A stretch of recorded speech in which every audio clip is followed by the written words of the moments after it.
Yeah. They talk, we testify. They scroll, we sanctify. They bait for clicks, I build for freedom. They pander to crowds, I speak to the kingdom. This ain't gossip, this gospel. Ain't a brand, it's a mantle. This ain't performance, it's posture. Anointing over algorithm, I'm not like them imposters. I don't do fake deep, I break yokes. I don't chase viral, I chase hope. I ain't got trends, I got truth. I ain't running from culture, I bring the proof. Wide open, we build different. Cut from cloth, they don't even stitch with. Say it raw, say it real, say it righteous. Say the name Yeshua like we not lifeless. Yeah. Wide open, we don't do safe. We don't bow down, we don't placate. We lay hands and we lay lines. This ain't rap, this redemption in rhyme. Yo. Ladies and gentlemen. Like we never left. Like we never left. Huh? Like we never left. Hey, Jack. Go ahead and take a deep breath. It's like we never left. Tesla, It's like we never left. It's like we never left. front. Like we Open the never trunk. left.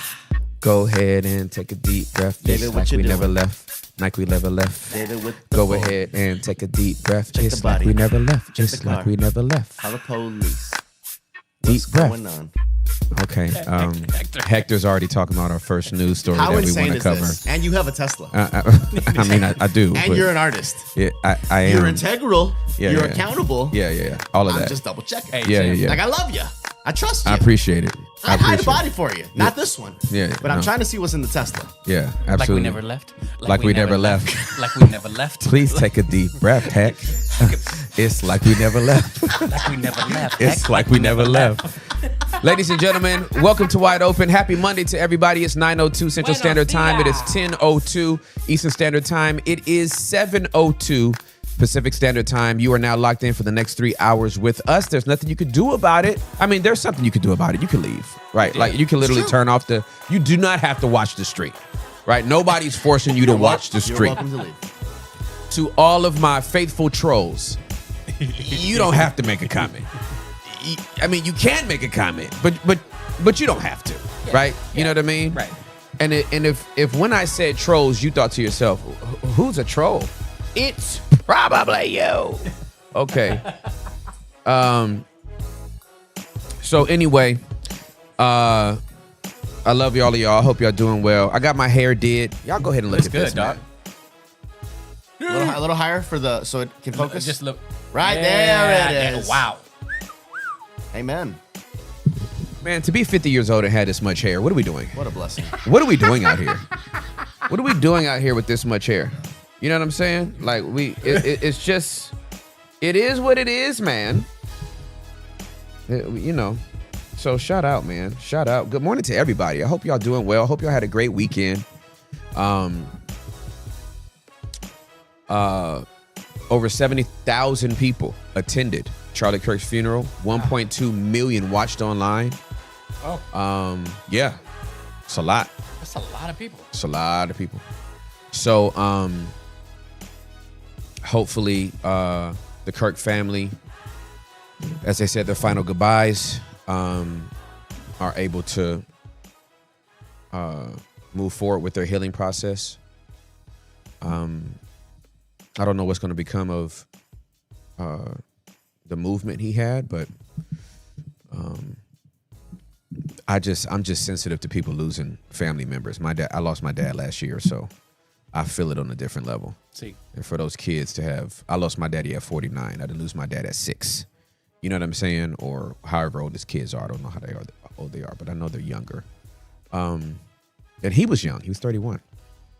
So hope the Kirk family can start that healing process that's inevitable because the final goodbyes have been made. He's been laid to rest. So anyway, man, I think there's a lot to get into today. yeah. Is that Mike being shenanigans? No, it was. I mean, yeah. it's doing like a little Oh, you know what, brother? auto lift. I can figure that out. Optimus Prime and Optimus Autobots, roll out. That noise. Whoever came up with the noise for you know what I mean? The noise was they did it. They did it. There's a lot of people at that place, man. I was like a State Farm field. Like that's where it was, I think. That whole The funeral? Yeah, I was like, oh. Oh, well, I mean, 70,000 people. It had to be at like a stadium or something. Yeah, it was at like a stadium or field or I don't know. It was big. It was massive. Optimus Prime is in the building. Oh, we got Optimus Autobots. Prime. Derek, keep talking. Bumblebee. Can you get the man, I forgot the name of the little thing on there. Hector's doing a great job, folks. For everybody that's listening, Hector is currently Hector straight. Hector fixed Look it. at that. Just Hector and a little Allen wrench. He could do anything. In Hector, I trust. Amen. Thanks, Hector. All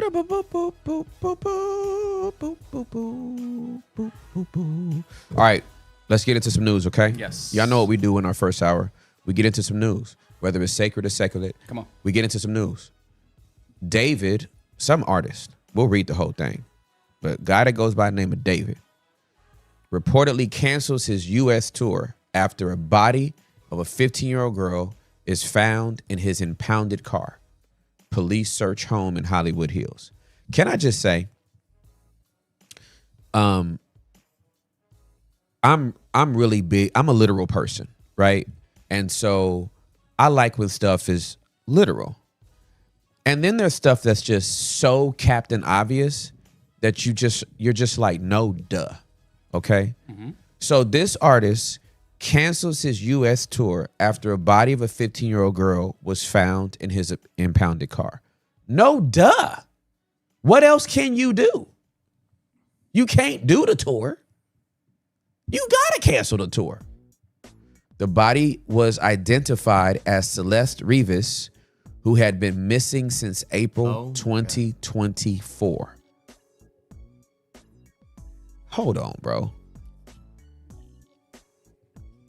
Yeah. From the IE, 13 years old when she went missing. Have you heard any of this man's music? Hold on, bro. Hold on my brain real quick. Okay, hold on. My brain. 17 months. A car has been in your trunk? I mean, a body has been in your trunk? I don't think it was the 17 months. I think that he was, if you continue to read the story, I think that they she went missing. Yeah. In April of 2024. Correct. Okay, Correct. that's okay. Correct. Thank you, Jesus. I was about to say. Whew, okay. All right, let's get into The neighborhood would have smelled it too, because TikTok, everyone turns into like a legitimate investigator. Everybody it's does. Crazy. So yeah, people were screenshotting his house where the Tesla was, and I've seen enough like of those like police body cam videos where people would smell it if it was in there for a Yeah, for sure. long time. Well, that's how they found it because. Can of you tilt the decomposing. screen just a little bit because there's a glare coming off that light. Yeah. Dios mío, what are we even doing? Okay. Yeah, that's good. That's good. That's good. That's still good. Yeah, that's still good. Thank you. Amen. All right. Singer David has reportedly canceled the rest of his U.S. tour, no duh, after the human remains of a teenage girl were found earlier this month in the trunk of his impounded Tesla. David, whose real name is David Anthony Burke, was scheduled to perform in Los Angeles on Saturday and was set to make an appearance at the Grammy Museum next week. Ew. Both of those events, however, have been removed from their official websites. No duh.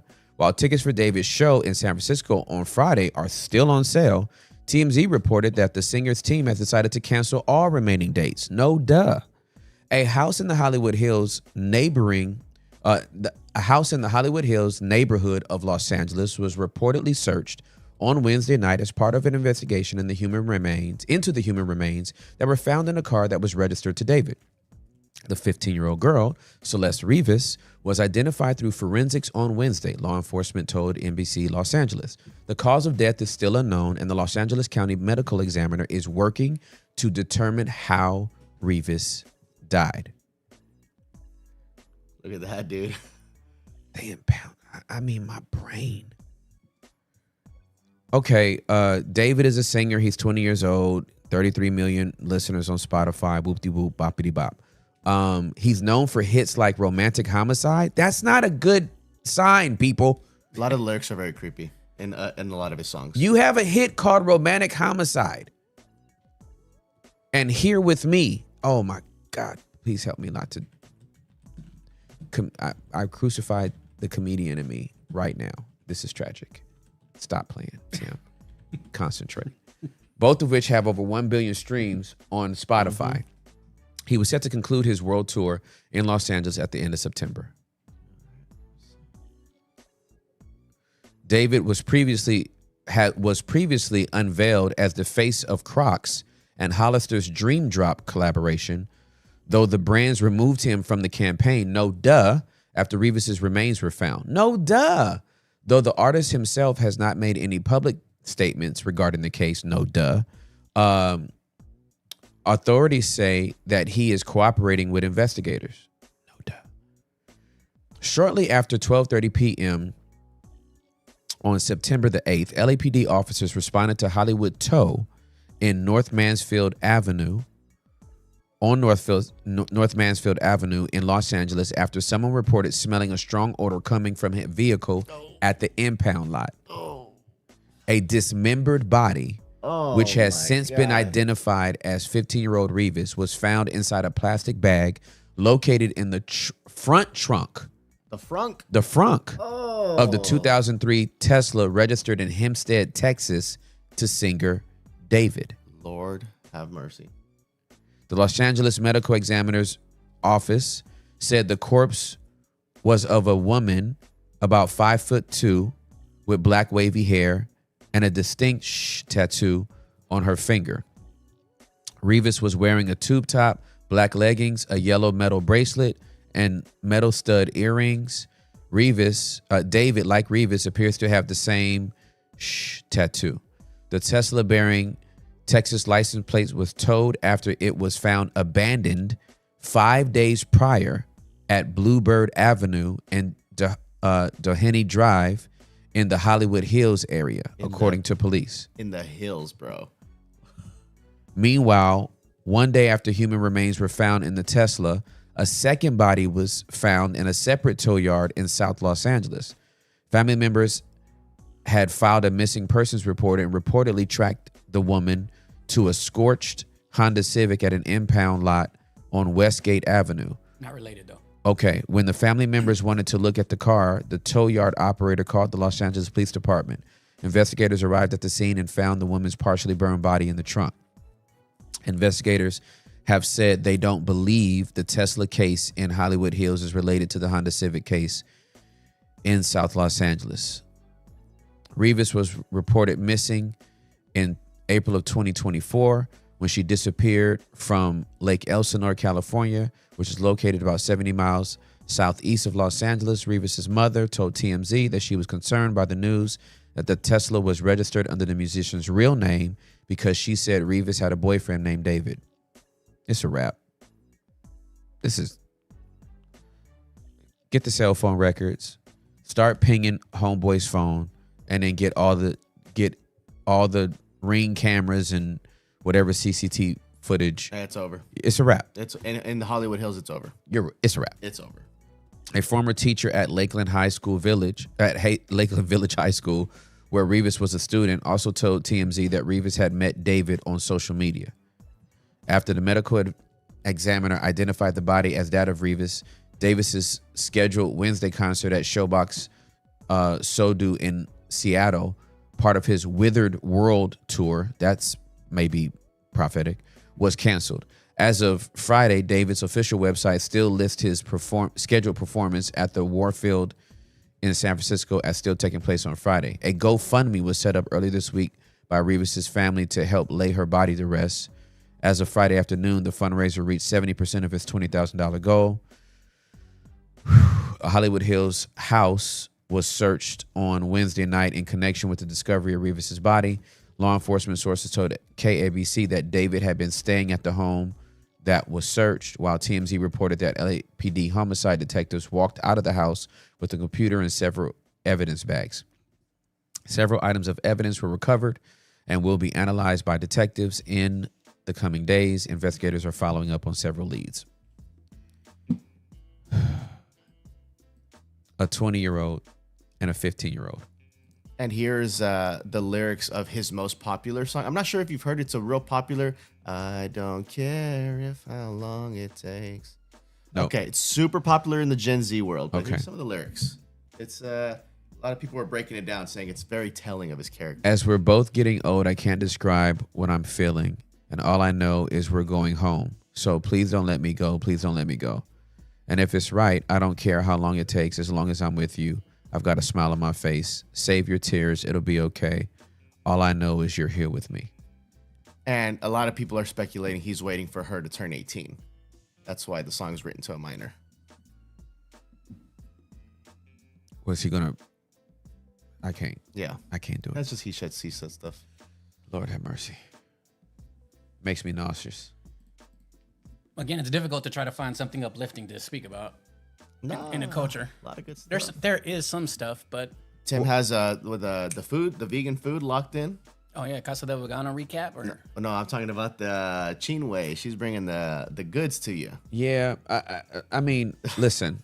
The first hour of this show is obviously we could talk about whatever we want, right? We could talk about kittens and puppies all day. We could, we could, right? Like we choose what we want to talk about. With that said, though, we are also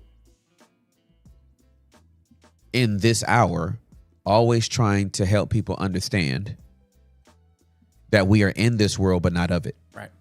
And we cannot hide our face from the stuff that's happening in our culture, right? Now, we can't cover it all because then this would be a 3-hour news show, and that's not what I feel called to do. But to highlight some of this stuff, and first of all, to say, like I have been saying the last 2 weeks, our society is not well. From those haves and haves not, our society is not well. So whether you are the owner of a laundromat and you behead somebody with a machete in front of their family, or you're a successful entertainer who seems to have the entire world in front of them, and the option of anybody that's legal, male or female, because that's just the world, right? You dismember a body and put it in your trunk, allegedly. Our society's not well. Or if you want to spaz out one way or the other over Charlie Kirk's murder, our society's not well.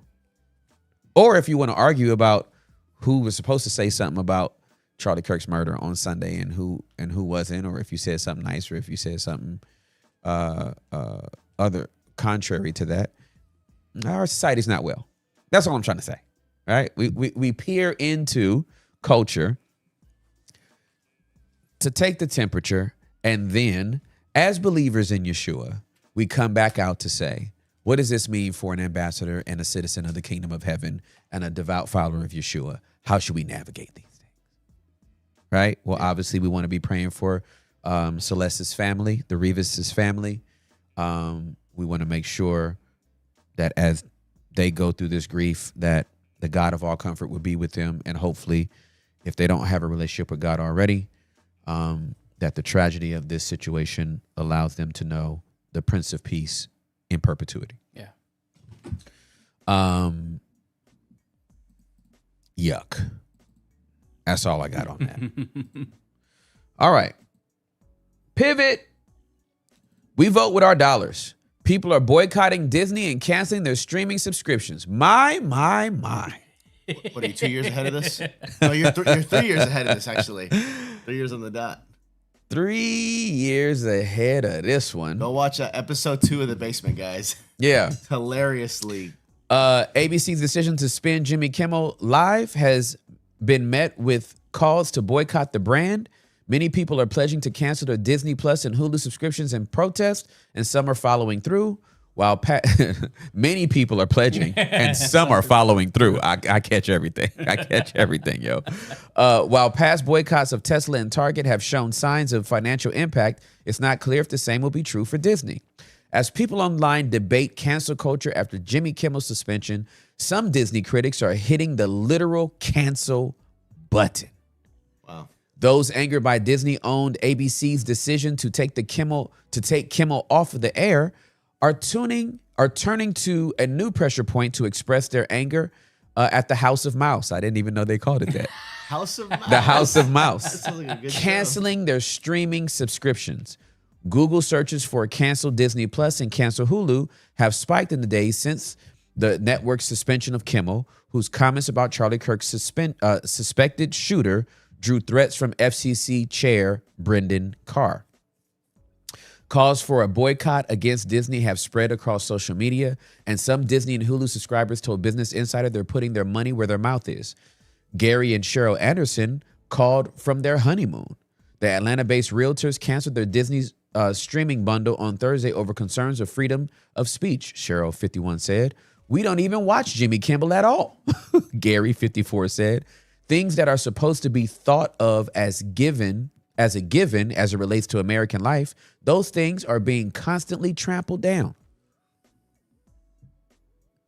Gary was especially dissatisfied with ESPN, which is majority owned by Disney. He watched it every morning.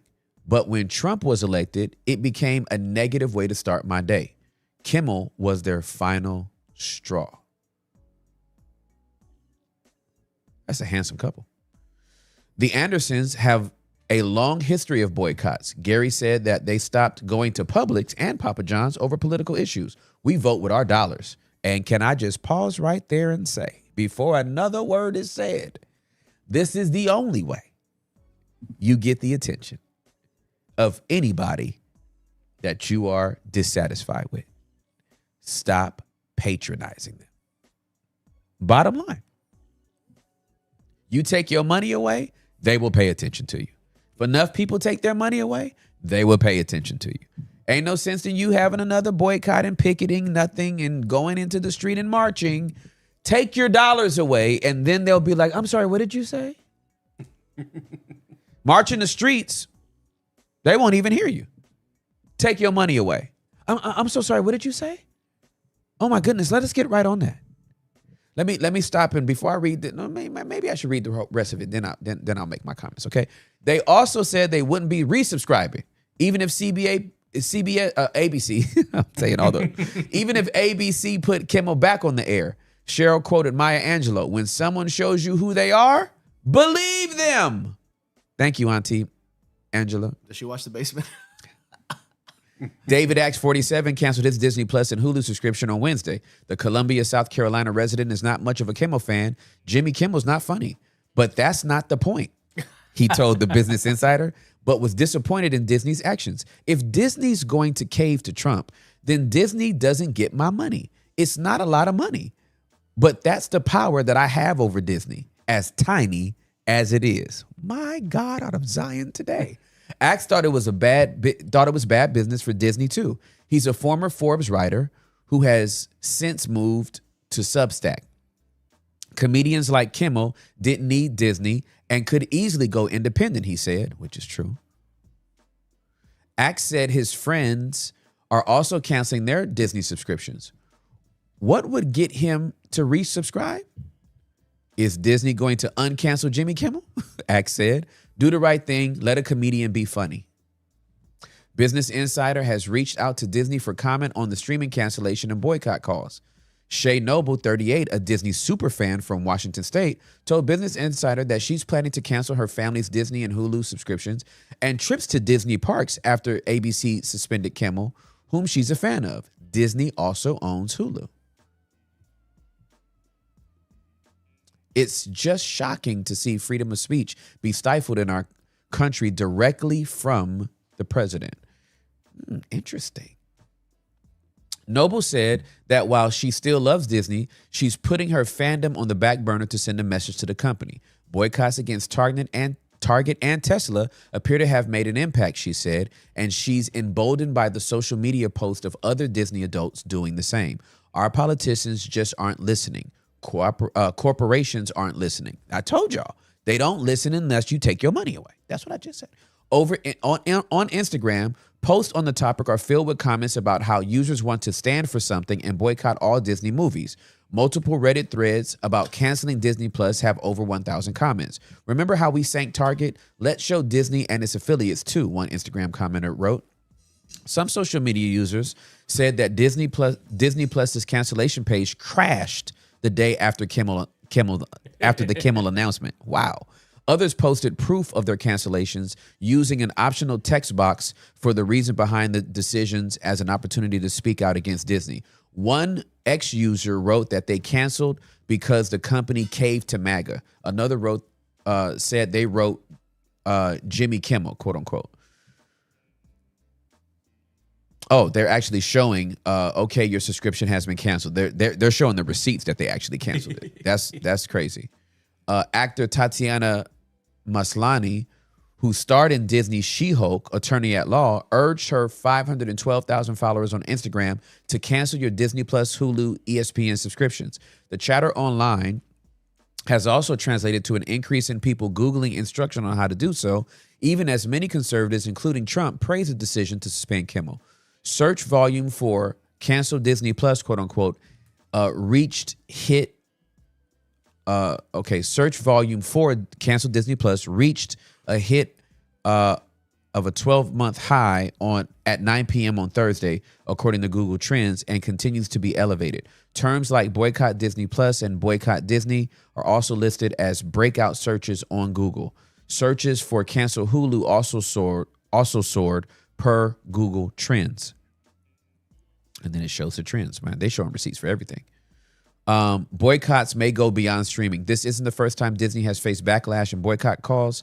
Consumers on both sides of the aisle have tried to lead boycotts of the company, often to little lasting success. Some conservatives protested the company over its reaction to Florida's Parental Rights in Education Act, often referred to as the Don't Say Gay law. Disney CEO Bob Iger said in an interview at the time that the company hadn't seen any impact on park attendance. Pro-Palestinian groups made calls to boycott Disney after featuring Israeli actor Gal Gadot in Snow White. While Disney's stock is down around 2.4% since the market closed on Wednesday, can we just pause and say that's what they look at? The investors, the stockholders. That's what they look at.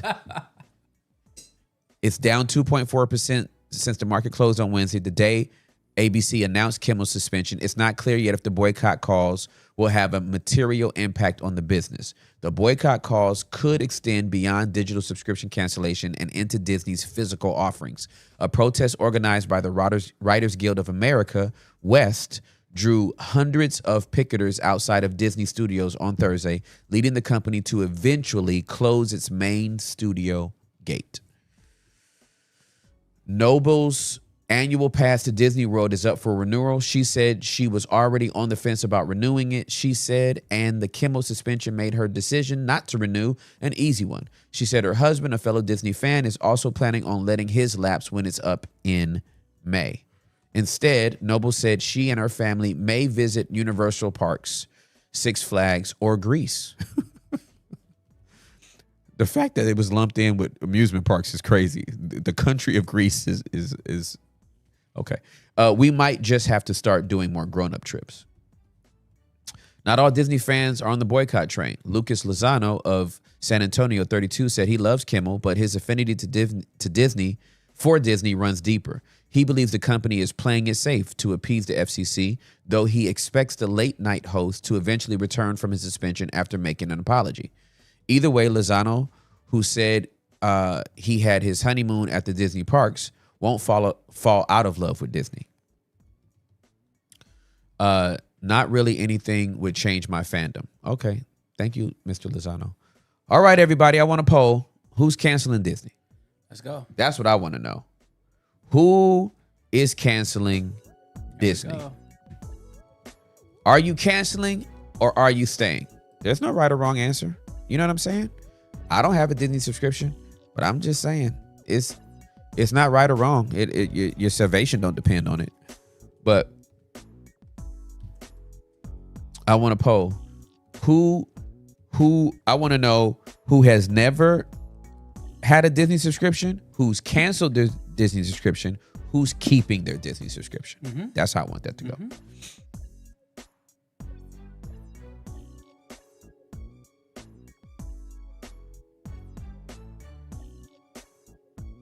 I would like to see where that lands.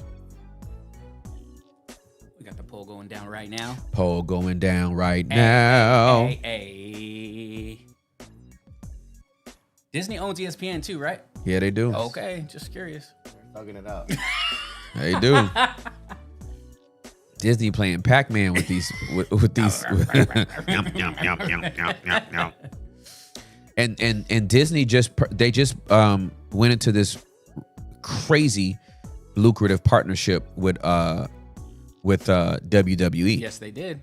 So they got interest. Not only that, but UFC and boxing too. Like the last Canelo fight was like a WWE superstar match, dude. It was. It It was. was on Netflix. And it was on Netflix. It was really Yep. good. And then like 2 days later, they had the football game in the same stadium. Like they had a whole like army Yep. putting on live events. Okay. Right now, 42% of y'all didn't even have a sub and won't. 34% of y'all are not canceling. 24% of y'all are canceling. Well, that's the majority. The majority is about 66%. Mm-hmm. Either didn't have it or they're canceling. There it is.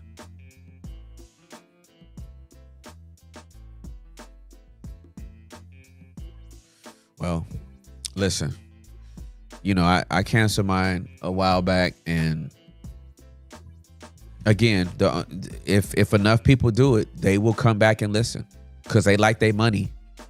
As much as they say they standing on business and we ain't for this and we ain't for that, take their money away and see what they talking about. Yeah. And I like to see these big corporations squirm. Mm-hmm. I do. I quite enjoy it Yeah. because For funsies.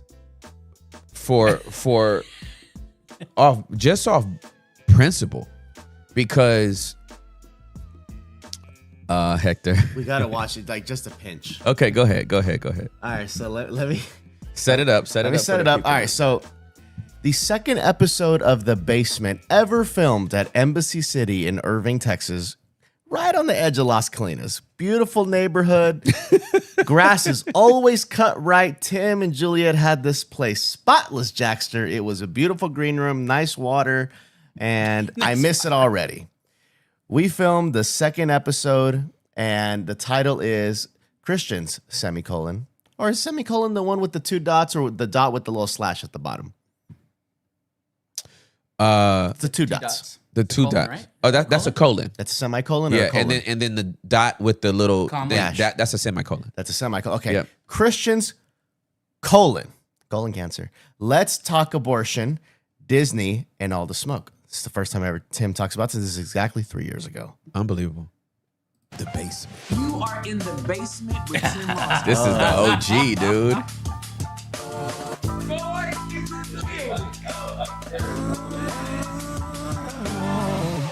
Ladies and gentlemen, what's poppin'? Welcome to the Basement Podcast. I am Tim Ross, and I got me a chai latte with oat milk, no water. It's gonna be a great day. It has to be a great day, right? Unbelievable. This is the day that the Lord has made. We shall rejoice and be glad in it.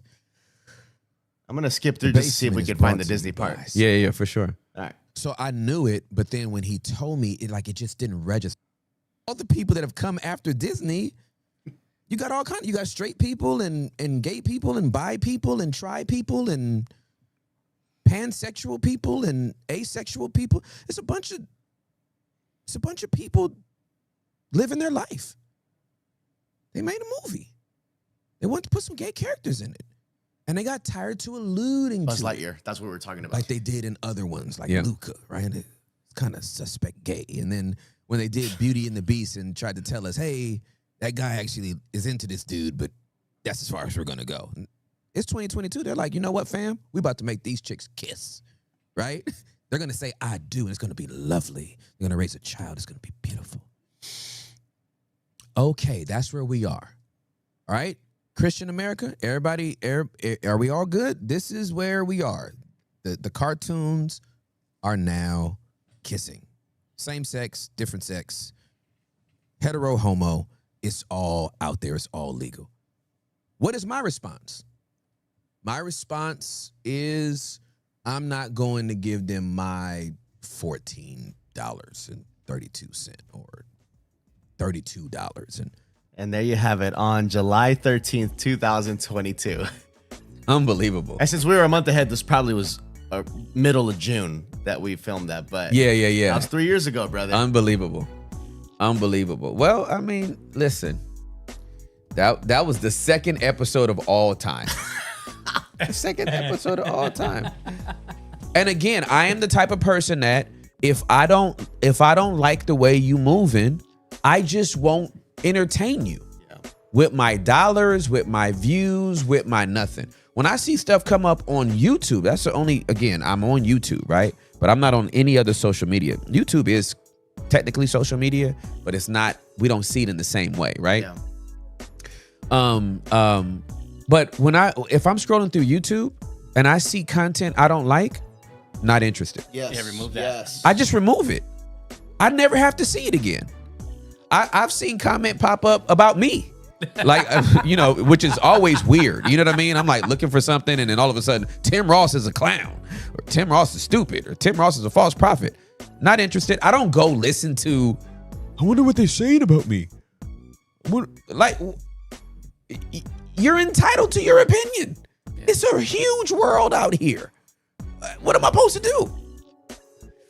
So, yeah, I just don't give nobody my energy that I don't feel like fooling with. And that is whether you keep Disney or you cancel Disney. All I'm saying is stop giving people, places, and things, all the nouns, energy that they don't deserve or they cannot steward properly. That's good. Don't complain about it. Move around. This is what I was saying about Charlie Kirk shooter. He could have just moved around. You plan to kill the man because you don't want him talking no more.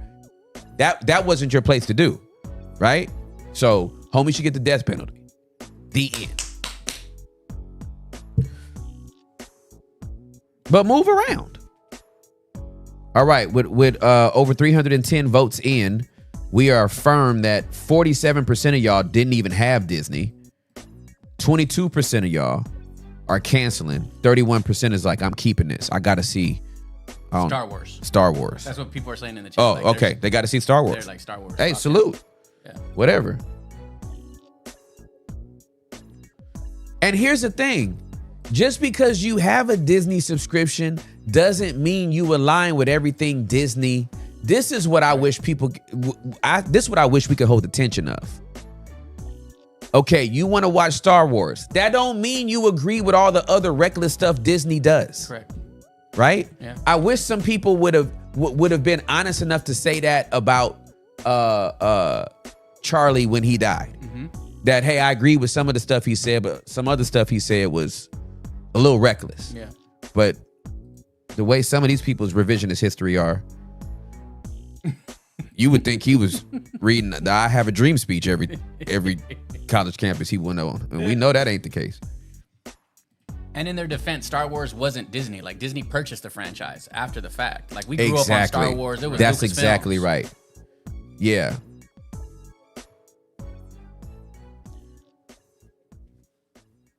So yeah, that, like, again, what we try to teach here is we try to teach believers, we try to teach people, whether you're a believer in Jesus Christ or not. Yeah. What we try to teach you, and we try to do it through example, is how to hold tension. You're just not going to get through life scoring agreement with everybody. You're not going to get through life having every box checked in the positive and the affirmative of things you like, what you said, where you go, what you do, how you do it. That's just not, you're not living in reality. And as I said on Friday on our live show, you're not protecting your peace to keep running from stuff that you have the capacity to hold the tension for. And if you don't grow up and start doing that, it's just not going to be good. It's just not going to be good.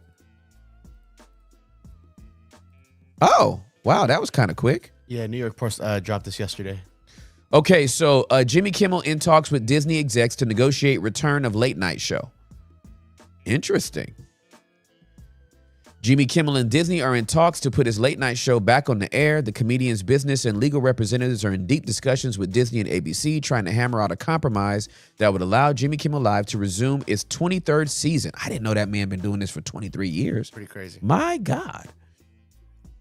Whether the sparring parties are close to any resolution is unknown, leaving Kimmel and his show in limbo following offensive comments he made. Offensive is subjective. Let's just say that. Offensive is subjective. Offensive comments he made this week about the slaughter of Charlie Kirk. It's a strong word, slaughter. Kimmel is reportedly concerned about what a permanent cancellation would look like for his crew in Los Angeles who work on the show, many of whom are still digging themselves out of a financial hole caused by the actors' strike in 2023. Neither Kimmel's team nor Disney immediately responded to the Post's request for comment. ABC had warned Kimmel in the past to steer away from political comments, specifically those against President Trump. When in the history of presidents has this ever happened? This never happened with Obama. This never happened with Bush. This never happened with Clinton. This never happened with Daddy Bush. This never happened with Reagan. This never happened with Carter. Presidents have been open game since the history of comedians. Every late night, it's a rite of passage for every president to get cooked by a late show host. And all of a sudden, I mean, it's the fragility for me. It's this political fragility for me. I really think that when they are trying to buy Fox, they were worried that Trump was going to screw them up somehow, and that's part of why they were nervous about my comments. I don't think their political beliefs conflicted with mine, but if you want to have a big audience, you don't want to piss off a lot of people. You don't want to piss a lot of people off, and I was pissing a lot of people off. Kimmel told Javi Mandel on Thursday. Kimmel's show is currently... What happened? The big old ads. You know how they are. They want you to pay for a subscription. So, yeah, they pop an ad up. Some dumb ad. There we go. Okay. Kimmel's show is currently on an indefinite hiatus following his controversial remarks about Kirk's assassination. During his opening monologue, we already know. And then we already read that last week. The long-running show was officially yanked from the air on Wednesday. Okay, he made a great statement though. He said, if you want to be very popular, you can't. I want to read that again. Yeah. If you want to have a big audience, you don't want to piss a lot of people off. And I was pissing a lot of people off. Can I just say, I don't want a big audience. The gospel's offensive. I'm sorry. Yeah. The truth is offensive. I don't need a big audience. Yeah. If it means I gotta say everything you want to hear, I'll never have a big audience. I'll never have a big audience. Nah, I'm good. When we were on sabbatical, Tim, Joe Rogan had a conversation with Bernie Sanders, two opposing political views, very insightful conversation. And Bernie had a dialogue with Joe Rogan about this. And they were talking about how Trump had all of these huge lawsuits against news agencies. Yeah. And it's Jimmy Kimmel's the next person that just kind of got caught up in the crosshairs. Well, Trump actually had already put a text out that said Jimmy Kimmel is next after Stephen Colbert. So like this was already in his mind. He has a list of people that he wants. And then he said, now that Kimmel was off, he said, and now we need to get Fallon and Seth. Like he's not being covert about it. He's being very conspicuous about it. You know what I'm saying? And so my brain is just I just don't know how. I don't know. Here's my okay, Holy Spirit. Okay.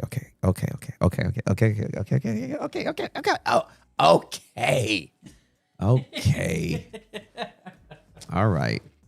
I'm about to say something. I was about to say something, but I'll just read something. Instead of saying something, how about I just read something? Okay. So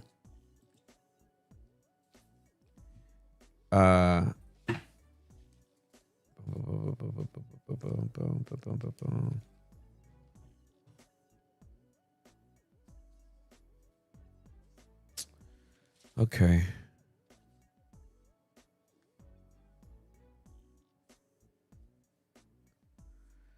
All right. So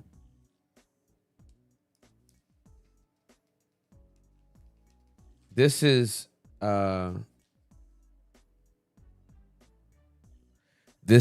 Matthew chapter number 27.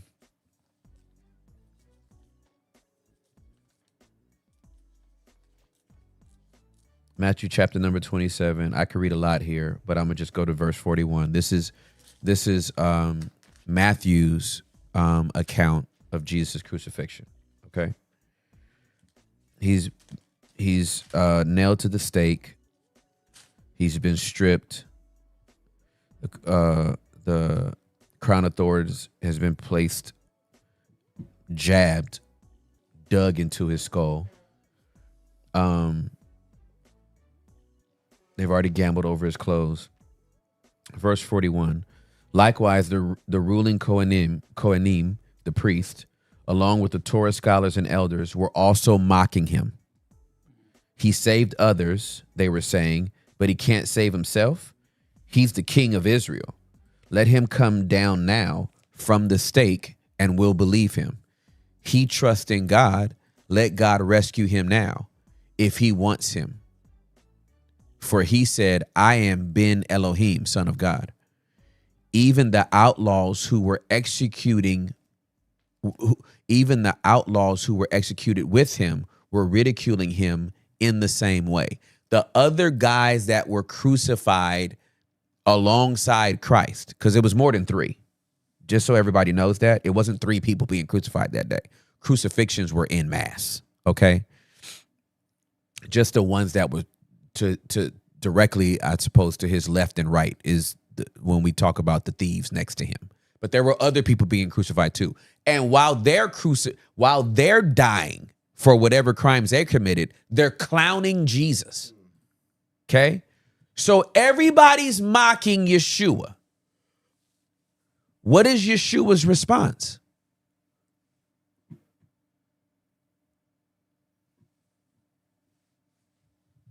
Did you hear how loud that silence was just now? What was Yeshua's response? Forgive them. Or actually, he didn't say nothing, huh? That he didn't say a mumbling word. He didn't say a mumbling word. He didn't say a mumbling word for me.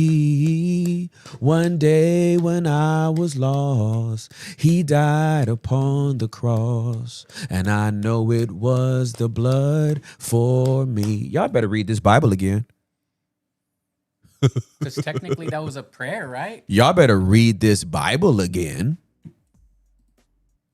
Y'all better go through Matthew, Mark, Luke, and John again. Because the thought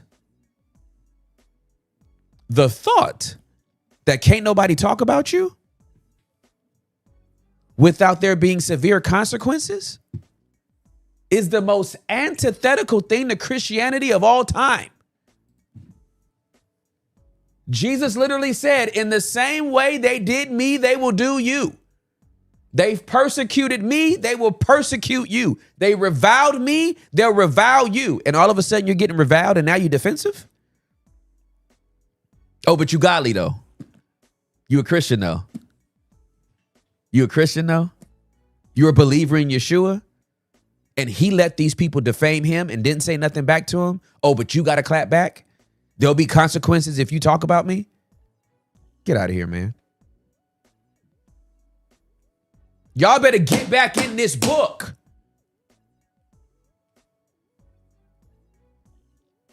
This is what happens when you cherry pick scripture. This is what happens when you only read the Old Testament and not even the whole thing. You just reading Isaiah 54:17. No weapon formed against me shall prosper.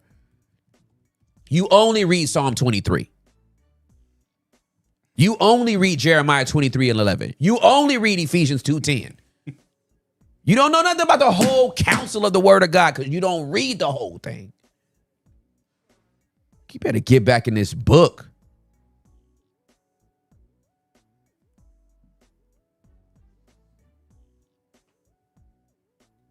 Y'all, I just, my brain doesn't know how people that go to church every Sunday. Oh, I guess my brain can compute. Okay, Holy Spirit, thank you. He's answering me in real time. This is I'm so frustrated. And he's like, boom, boom, boom, boom, boom. So I'm like, my brain can't compute how people that go to church every Sunday could like not know the word. And he said that's the problem. They only open their Bible or have it read to them every Sunday. So 52 times a year, you get some little patty cake message in your little suburban neighborhood. Or you get some, we about to come through the storm in your urban neighborhood. But you don't get the full counsel of God's word because you won't go home and read it for yourself. And as you read it, you don't let it read you. As you open it, you don't let it open you. And this is the problem. This is why we're sitting up here with people with a low biblical IQ who have the nerve to still call themselves believers in Jesus. But you can't take somebody talking about you.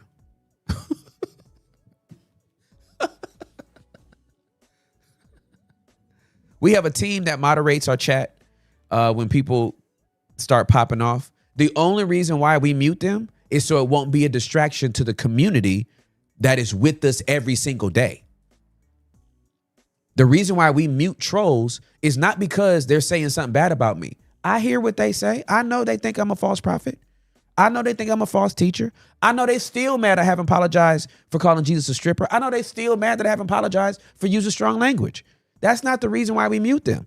We don't mind them bringing that stuff up. We mute them because they're a distraction to the community that is here every single day. We are not making provision for people that make cameo appearances in our chat that are not here to listen to what I have to say, only react to what I have said.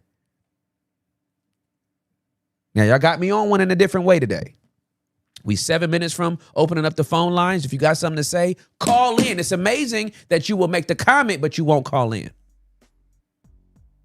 All you got to do is join that Discord. You can call in and give me the fifth of our 5 things. I don't fully agree with you, Tim. You have had that invitation since we opened it up.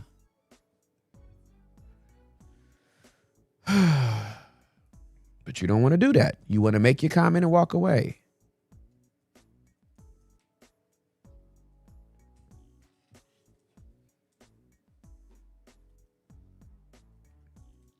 So anyway, I'm just trying to help people that are legitimately a part of this community.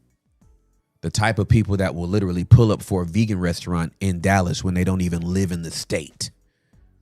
Whether they jumping on a plane from California or get in the car at 1 o'clock in the morning to drive from Arkansas. Like we have a legitimate community. That's who we're talking to every day. And the people that make the cameo appearances that just want to drop in to make their little troll comment, man, God bless you. You have a right to say whatever you want to. But my rabbi already told me how to address you.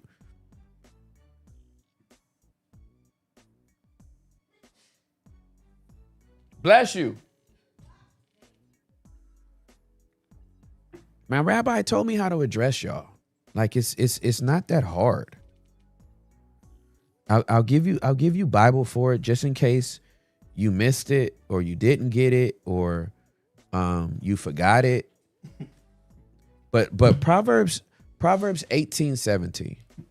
It's a good one. When I tell you it's a good one, it's a good one. Proverbs 18:17, one of my favorites. The first to state his case seems just until another comes to cross-examine him. NLT says the first person to speak in court sounds right until the cross-examination. Like, it's okay. You get to say what you want, and then I get to say what I want. And then people get to make whatever little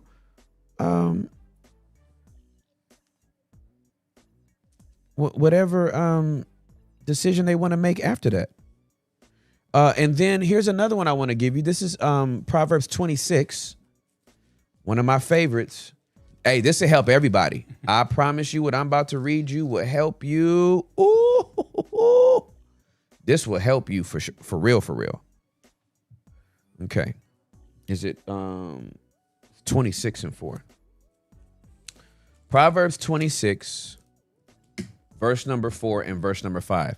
Here's what verse 4 says. Do not answer a fool according to his folly, else you also will be like him. Verse number 5. Answer a fool according to his folly, else he will be wise in his own eyes. I'm going to read it again because it sounds like it's a contradiction, Tim. Do not answer a fool according to his folly, else you also will be like him. Verse number 5. Answer a fool according to his folly, else you will be wise. Else he will be wise in his own eyes. Is it a contradiction? No. It's just, here's the wisdom. You got to know what kind of fool you're talking to. You got to know what kind of fool you're dealing with. And the majority of fools don't need an answer. I'm going to say it again. The majority of fools don't need to be answered. I heard what you said. You don't deserve an answer. Some fools deserve an answer. The majority of fools don't. You got to know which kind of fool you're talking to. Know who you fooling with. You got to know who you fooling with. You got to know who you fooling with. That's good.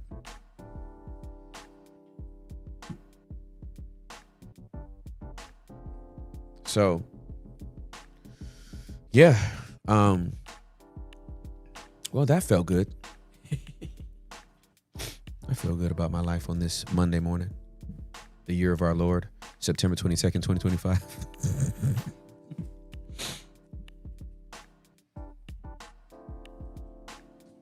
Touch 3 people and tell them you know who you're fooling with. Do you know who you're fooling with? Do you know who you're fooling with? Do you know who you're fooling with? Do you know who you're fooling with? Because that's the thing, man. Like we out here getting triggered by people that don't matter. I'm not talking about their life doesn't matter. I'm talking about their comment, like, wow, it's not even worth it. Mockers. There's no sense in why would I be focused on the mockers? Meet the Mockers. Meet the mockers. That's Mockery. Great movie. Meet the mockers. I was live open on Friday, dude. Live open. Live open was dope, man. Shout out to everybody that came out. It was beautiful to see so many people in person. Wes, who was always in somebody's backyard. Wes pulled up, got to dap him up, hug him. I did not know he was real. Yeah. White guy. Yeah. Oh. Lovely dude. I love Wes. Good guy. Terrence, Terrence is pulled real. up from Houston. Terrence is real. Oh wow. Oh, Hector don't care. Hector- We Hector's hear like- this music. Yeah, Hector, Go switch it ahead up. and get into it. Wide open. These phone lines is wide open. All around the world, we wide open. Sheesh. Hey, can I say this? In person? The highlight of the show on Friday for me was doing that right there with 72 people. Like, I've never heard it with anybody other than the three of us, or when missed Huli it. was here, right? I missed it, dude. I was so sad. Were you out? What happened? I went to go get Mummy a decaf coffee across the street. What a rip off. Yo, man, I Mummy, didn't look at the time. Mummy sabotaged you. Mummy have people running all over the place for decaf coffee.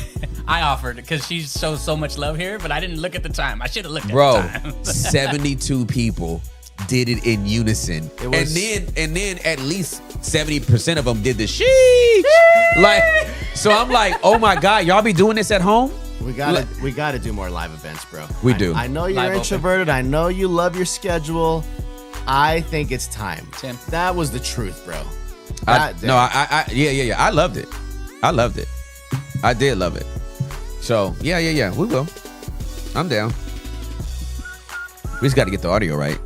Oh man, what a Locked in. nightmare! Locked The in. speakers are being set on fire. You got it. Those were They're crucified. Andrew Fallon, wife from the other room of the house. What is wide open and why are they yelling? That is hilarious. That's good. That's so funny. All right, we okay. So we're now wide open. We're line open. We are now wide Some people open have been lying for open. We're lying open. for the next 2 hours. This is a safe space where you can be fully seen, fully heard, fully known, fully loved, even if you're not fully agreed with, because 4 out of 5 ain't bad. I do not guarantee to have all the answers, but I do guarantee that we can create a safe space for you to be seen, heard, known, and loved. Who's our first caller? Today we have an anonymous caller. You are on with Tim Ross. Welcome to Wide Open. Hi. Hi, how are you? I'm doing fantastic. How are you? I'm doing good, and thanks for the opportunity and for the team to allow me to be on the call. Absolutely. Yeah, I'm calling today just to ask for some advice, guidance, some encouragement, and correction if required. Um, my first question is how to deal with protecting my child, being a survivor of sexual abuse myself. Okay. Um, and yeah, I think I might give you some context on that before going to the second question. So Okay. that's okay. Yeah, that's fine. Um, so basically, I was abused at a very young age. I think from memory, maybe 5, 6 years old, Okay. but by other kids around high school age, and they were all kind of relatives, I would say. Okay. And I think some time back you had a caller who said that experienced something similar and that she did it with a sibling. And I resonated with that because that was my case as well. Mm-hmm. Because I thought it was a game because that's how it was presented, Yes, ma'am. expressed to me. Uh-huh. Um, and then around the age of 8, 9-ish is when I don't know how it kind of clicked what was really going on. And then I kind of stopped everything. And I would say I was very understanding of them because I was like, they're just kids at the end of the day. Mm-hmm. But after that, it happened by family member, which think that was the real issue because now he was an adult and I also was aware of what was going on, and it was someone who was well liked and trusted by the family, and so that was a bit different, I would say. Okay. And from then there was more adults, but not family, but just, I don't know, in public spaces, public transport, and things like that. And to be honest, I'm not sure what attracted these things to me because I was a very quiet kid and everything. So Mm. I'm not too sure. So now I have a daughter, 1 year and a half, and I think since I gave birth, it's been on my mind of now, what do I do? Because I don't want that to be repeated. Mm-hmm. Um, but also looking back, I don't know what my parents could have done differently because I was never left with strangers or anything. It was all I was always with family and people who on the outside had no red flags. Mm-hmm. Um, yeah, so I just wanted to know, being a survivor yourself, did you have such thoughts and feelings about your kids, and how did you navigate that? Absolutely. I went through the exact same feelings that you have now.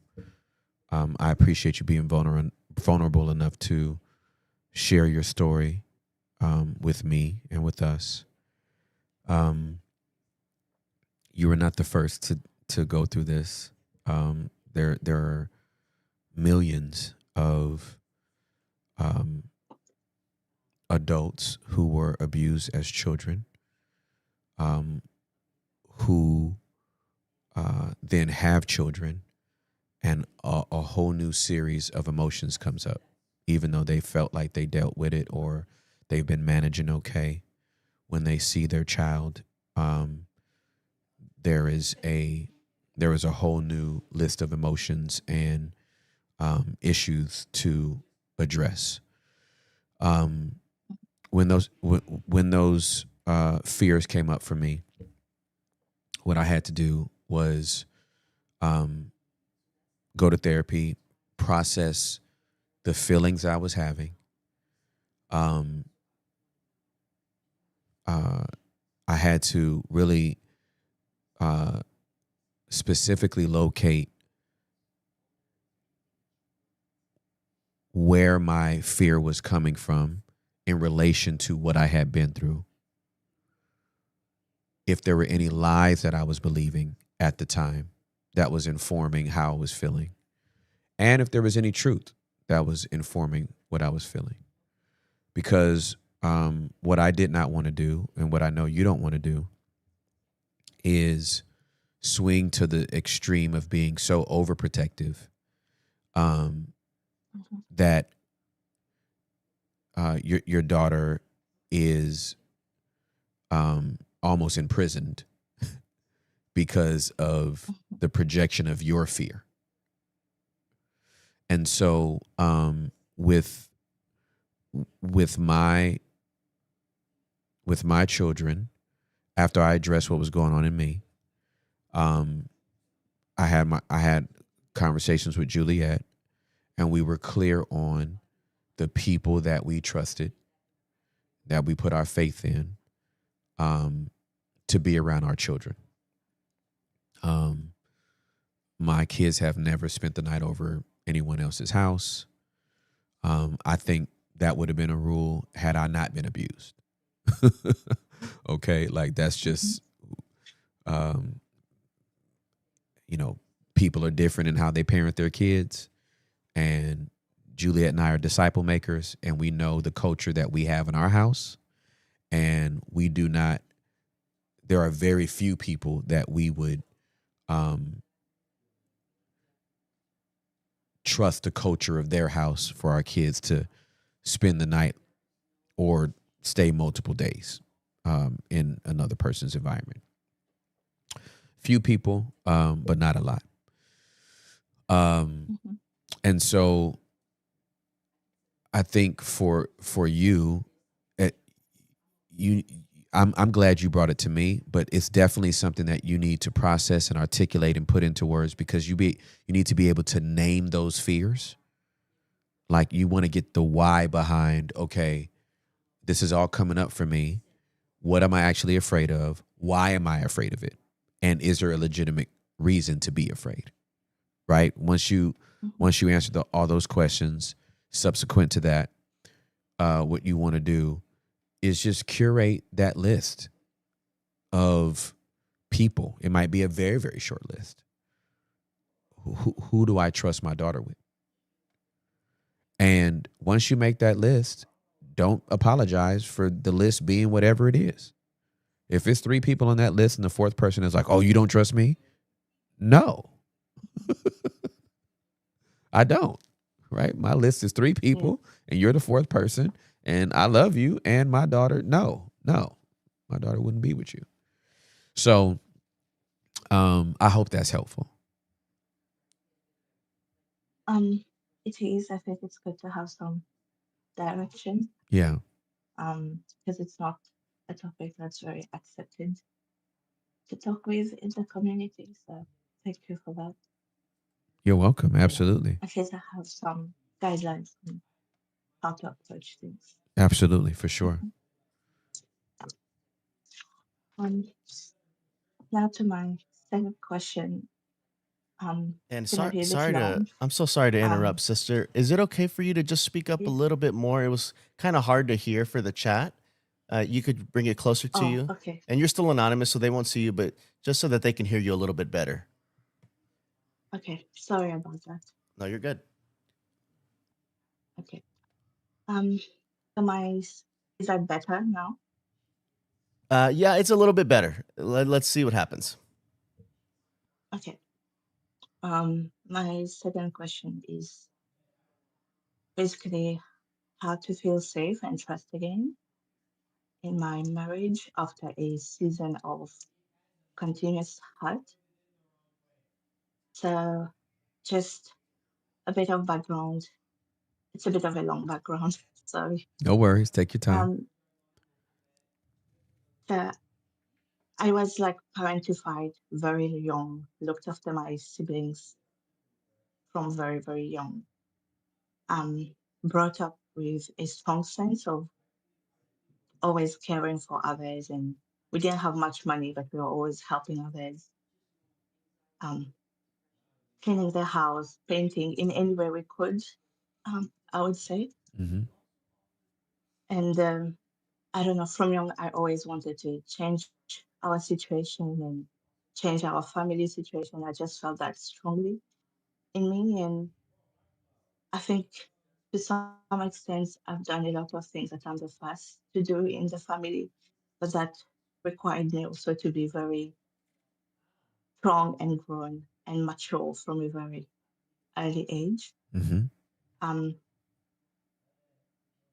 People also said um, that I tend to be quite kind and um, considerate of others, but um, I also had fears, I would say, of don't want to be a burden, and I always wanted to be strong. And yeah, I also, for some reason, was able to handle conflicts quite well, very diplomatic, I'll say, when I would address things. Mm-hmm. And at 19, I left my country, went overseas, and met my now husband. And I think from the beginning, I was very open and vulnerable and opened up about things that I didn't tell anyone else. Because I guess I was always trying to self-improve. So I had read all of these books and sermons and stuff on how to have a good relationship. So I was trying to just put it into practice and be vulnerable and open and share things and about my childhood, my fears, and even the abuse Mm-hmm. that happened, which he was only the second person I had shared this with. Okay.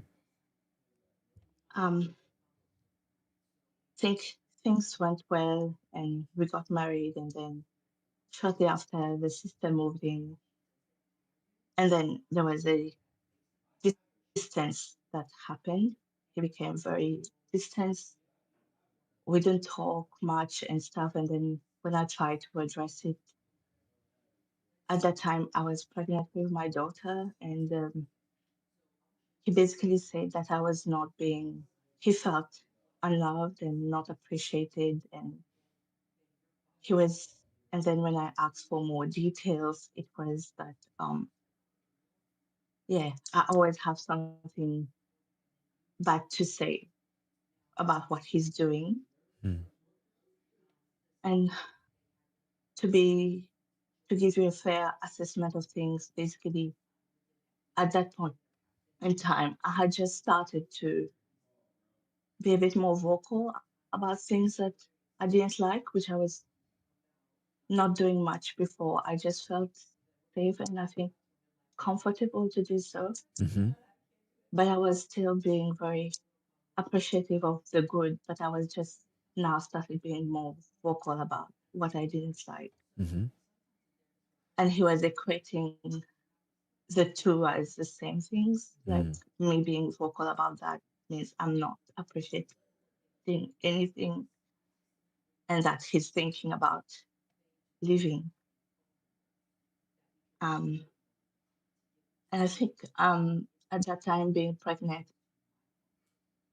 it just kind of broke me a bit because um one I felt a bit blindsided, and then I felt a bit vulnerable, and I was also very hurt. So I said that, and also that he also said that I lied and I never really loved him, because if not, I would not have had all these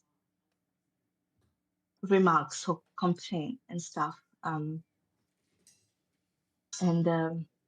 yeah, I kind of told him that I understand that I might not be saying things the right way, but what he just said, I don't think I can forgive him because it's such a harsh thing and to say at such a time. But anyway, we went for counseling and basically with the church and everything. And they said he said that I was a bit controlling. So I was like, okay, I started not trying to be involved in a lot of decisions and leaving a lot of things for him to decide, and thinking, I don't think I'm that way, but if that's what they think, let me try. And during that time, basically, I was faced with a situation where um, a lot of decisions were made that was not beneficial for me. Um, I was pregnant, I was working, I was still doing the main things at home, and I was still expected to be doing all these things, and my health was not okay. And a lot of decisions were made which made me become very sick, or that was not, that was more in his interest, I would say. Mm-hmm. But I was just very focused on just giving birth, and after I was like, after that, yeah, things will get better. It might just be the stress of the pregnancy. And yeah, I gave birth to a beautiful daughter, and everything went well. No medication, no nothing. And 2 days after, my body shut down, and they know what I had, but they don't know why it happened. Mm-hmm. Um, I couldn't speak, I couldn't walk. I would lose control of my body and um, start having seizures and just, yeah, just going back to a baby stage, I would say. And went to the hospital, and when faced with that from the first day, because I needed help all of a sudden with everything. And yeah, he was very angry. Um, I got like a lot of anger from him just from asking for help to do things, Hmm. either for me or for my daughter. And yeah, it was a lot of anger directed at me and a lot of shouting and harsh words. And the problem was what made it worse, it was only directed at me. With everyone else, he was normal. Then we got home and it was just like restricting me on food. Um, and I couldn't get the food myself because I couldn't walk. So I was totally dependent. And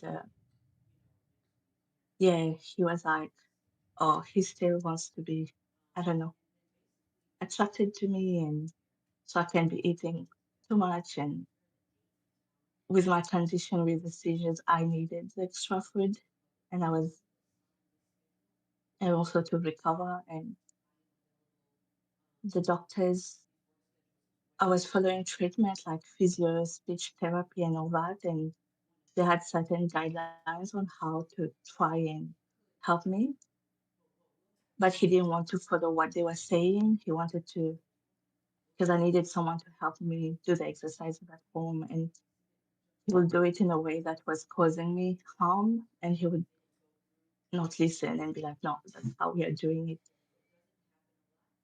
And yeah, I started to feel um, very unsafe and very, and at that time, I started telling him, like, I don't know what's going on, but I'm starting to feel unsafe. And it did not stop. Um, it went from, it was like very, I didn't grow up in a house where we use swear words or something. And so it was very confronting for me now. All of a sudden, you have swear words and very harsh ones, and just for asking for things. And then it was like that I was a burden. And I think at some point I got so hot and angry and I didn't know what to do. And it's really hard to argue with someone where you also can't talk much. Of course. And yeah, I started, I would say, throwing things when I would get so angry. And sometimes I scratched him as well because, yeah, I was just so angry and frustrated with not being able to get the message across. And after weeks of the constant yelling and all these negative talks, yeah, and then I think it got worse then when he started using things that I told him about the whole thing as a weapon in arguments. And I think that because I had not been open with many people, that really I would say broke me is how I see it.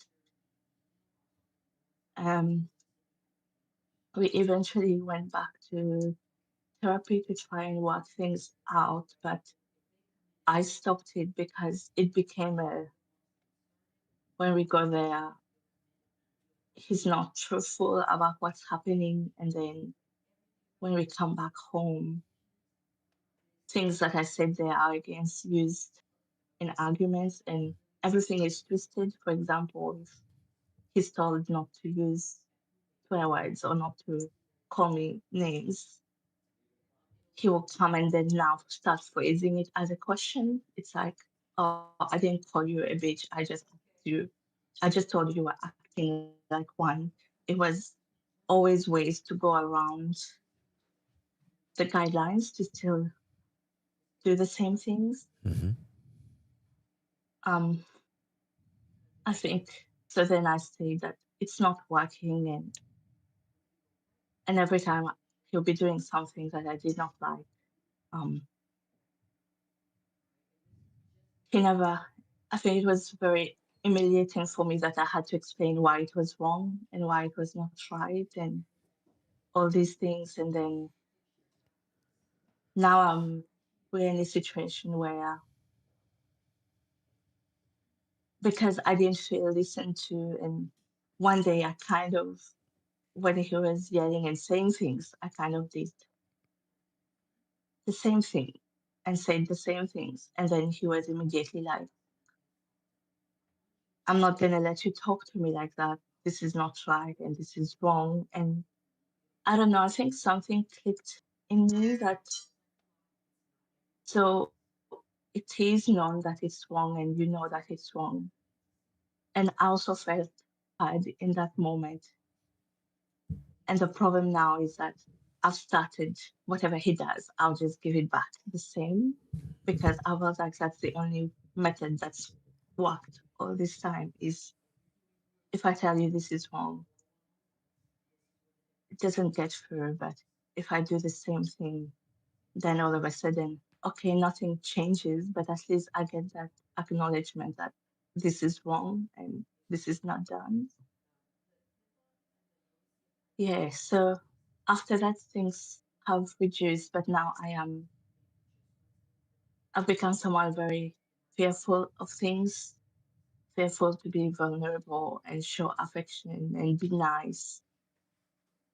And I think because of the nature of things that happen, it brought back up the sexual abuse trauma. And I think about that a lot now, and I feel, yeah, I have panic attacks and things like that. And I think with the way things are now, I do want to walk towards repair, but I'm also not ready to put my guard down, and I don't know where to go from here. Yeah, I hope. Sorry for the long story. No, it's fine. It's fine. I appreciate you sharing it with me. Um, Oh, and just one more thing, because I am being followed because of my condition with a um psychiatrist currently. He did mention that um it is also the first time in my life that I am actually feeling emotions fully. Um, yeah. So that's, I think, I'm not sure, is that playing a part? Yeah. no, it is. It is a huge contributing factor. Um, and usually when a woman has a child, um, all the emotions become unlocked as a result. Hmm. Um, so yes, in many ways you are feeling um, more than you've ever felt, and you've done enough work to have enough tools to start speaking up for yourself. How long have you been married? I think it's a five year, 5 years. 3 years, Oh, 3 years. 3 years. Okay. 3 years. Yes. I'm very um I'm very confused by uh your husband's actions. Um, Mhm. it sounds like he got married to an idea um more than he got married to a person. Mhm. I think his idea of marriage and the reality of marriage um, are two different things. And when the reality of the marriage that he took his vow to be in didn't live up to the idea of the marriage he thought he was getting into. He became very angry. I think there's a lot of anger there. There's a lot of disappointment there and frustration there that he has not, first of all, acknowledged, let alone grieved. And as a result, he's taken it all out on you, which is absolutely and unequivocally unfair. And I know marriages that have to live out, for better or for worse, in richer and in poor, in sickness and in health, till death do us part. I know a lot of marriages that don't see how those things play out until later on. I know a lot of marriages that have to deal with that all up front in the first 5 years. But we don't get to choose when that happens. And so to have this ideological view of what we think our marriage is going to be, and then when the reality of our marriage comes, we're angry about it. We're angry with our spouse because they're sick. We're angry with our spouse because they can't do anything for themselves. We're angry with our spouse because we have to help them. This is like the most selfish, egregiously selfish posture that one could take, all because the dream of what they thought was happening is unraveling before them. Okay, so as a result of not only how his anger and frustration made him behave towards you when you were sick, then comes disrespect and dishonor and dismissal. And the only way that you have been able to get him to see how much it hurts you is to match his energy, which turns you into a person that you don't even want to be. Yeah. But it's the person you've had to become just to get this person's attention. So my question to you is, how long can you keep that up? I think, to be honest, I think in the state I am now, probably not for long.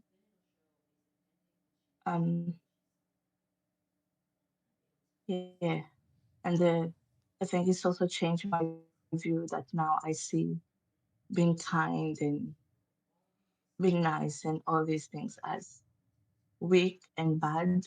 And I don't like what I'm becoming, but I also hate what I was. For sure.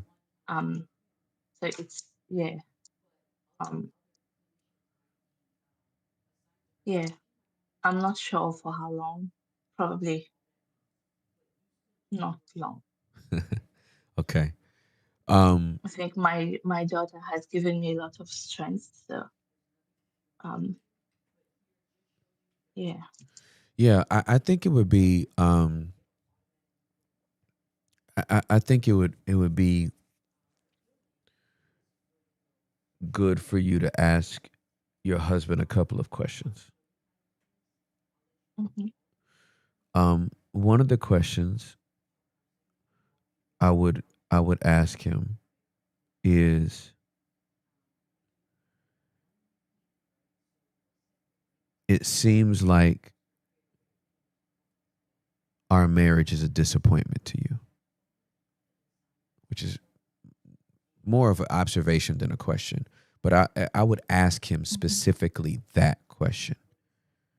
Hey, it seems like our marriage is a disappointment to you. I would be very interested in his response to that question. Mm-hmm. You know, the other uh, observation I would make is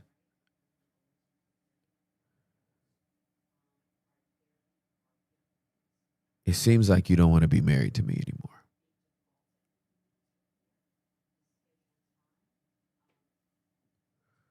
Right? Like if you ask the first question, he's like, why would you even say something like that? Mm-hmm. No, because it seems like you don't want to be married to me anymore. Well, why would you say something like that?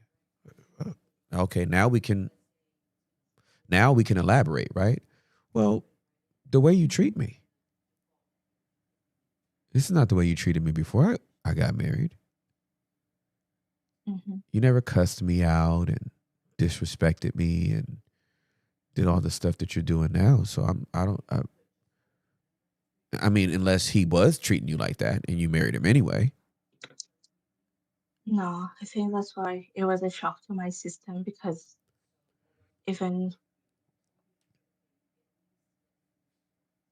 that I've known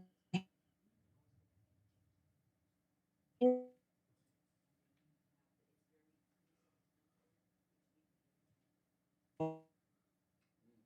Yeah, I think she froze. I went into emotional eating and was even bigger than I was when I was pregnant. I did lose the weight, but during that time, he never made any comments or anything. So I think the person after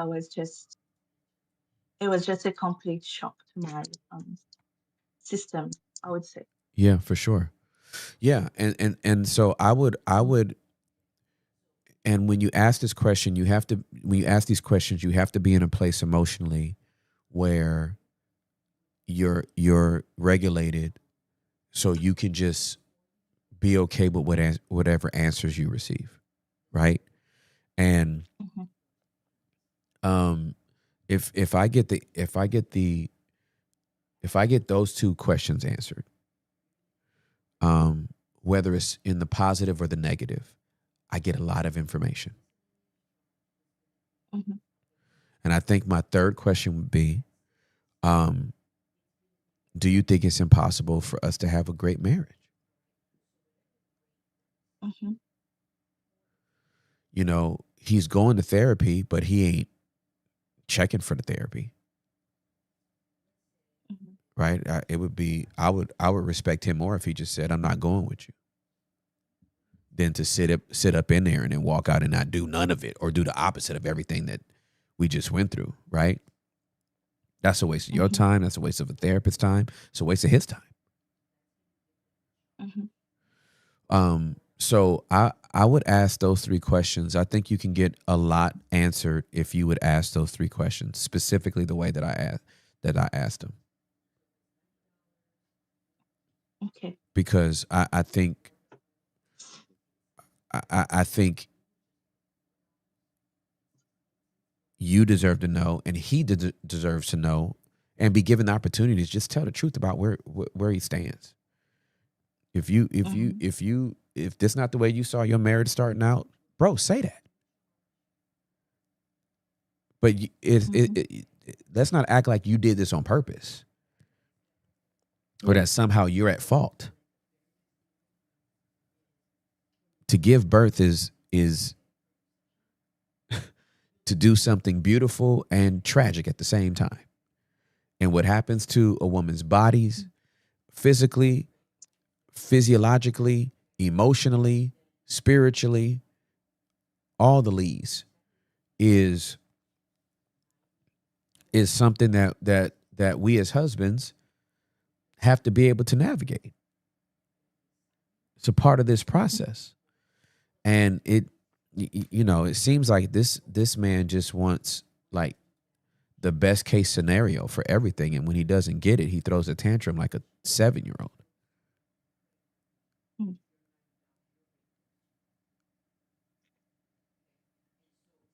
Yeah. Do you agree with that? Yeah. I don't know. It all just confuses me. Oh, yeah. I mean, I can't imagine how much it confuses you. It confuses me, and I don't have context, Mm. or very little. I mean, if the switch up, the fact that it was a complete shock to you, he did not treat you with this level of energy, with this type of hostility. There were no signs of this before y'all got married. I think he's very angry and he's very hurt and he's very disappointed that what he thought marriage was about to be, how he thought he was going to begin his life with you, did not materialize.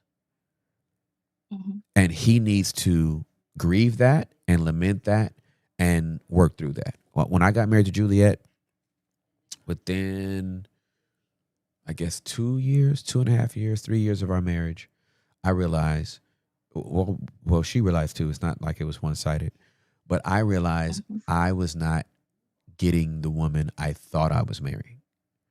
I thought I was marrying a woman who wanted to support her man in ministry and go on an adventure of a lifetime and be my biggest cheerleader. Not that she was going to just stay home and do nothing, but I didn't know she was an entrepreneur. Mhm. Right? I thought I was about to get the homemaker and the home builder and the partner that was going to be with me while I built all the things. My wife builds more stuff than I do. Mhm. Right? So I had to grieve the expectation that I had in my mind. She didn't do that to me. I did that to me. Because this is who I thought I was getting. This is who I wanted to get. That's not who she is. Mhm. I didn't need a new wife. I just needed a different perspective of the wife I chose. She did not owe me becoming Susie Homemaker. Mhm. So I had to go deal with that. And I'm sure she had to go lament whatever she thought I was going to be, because she realized I just got a nigga from the hood and I'm going to have to deal with this. Right? So I think, and again, he has to get there for himself, but I think you asking these 3 questions and being curious for his answer, and don't be offended by anything he says. Just let him get it all out and duly note all of it, because it'll inform you on what you need to do next. Mhm. Okay? So, yeah. So I hope that helps. Yes. Thank you. Thank you very much. You're I'll have to welcome. work on the probably not getting offended part, but I will try my best. Yep. And again, the only thing that counteracts offense is curiosity. Mhm. So don't check out when you hear something that you don't want to hear. Become more curious by just asking, well, what do you mean by that? Oh, you think I was being a bee? Oh, you think I was? You think I planned all of this? Oh, wow. Do you really think I planned? You think I planned all of this? You think I meant to make your life miserable? Tell me more. How did I make your life miserable? I did that? Mhm. Well, your seizures and so you think I did? You think I had my seizures on purpose so I could inconvenience you?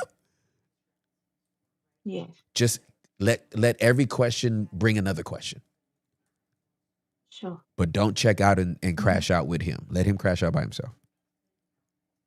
Okay. Okay. Okay. All right. I love you. Thank you you. so much for calling. Thank you so much for hearing me out. I hesitated a lot, and I'm glad I did it. Thank you so much to you and the team, and for the wonderful work you're doing. It is my pleasure. I'm honored to serve you. I love you. Have a great day. Bye. Wow.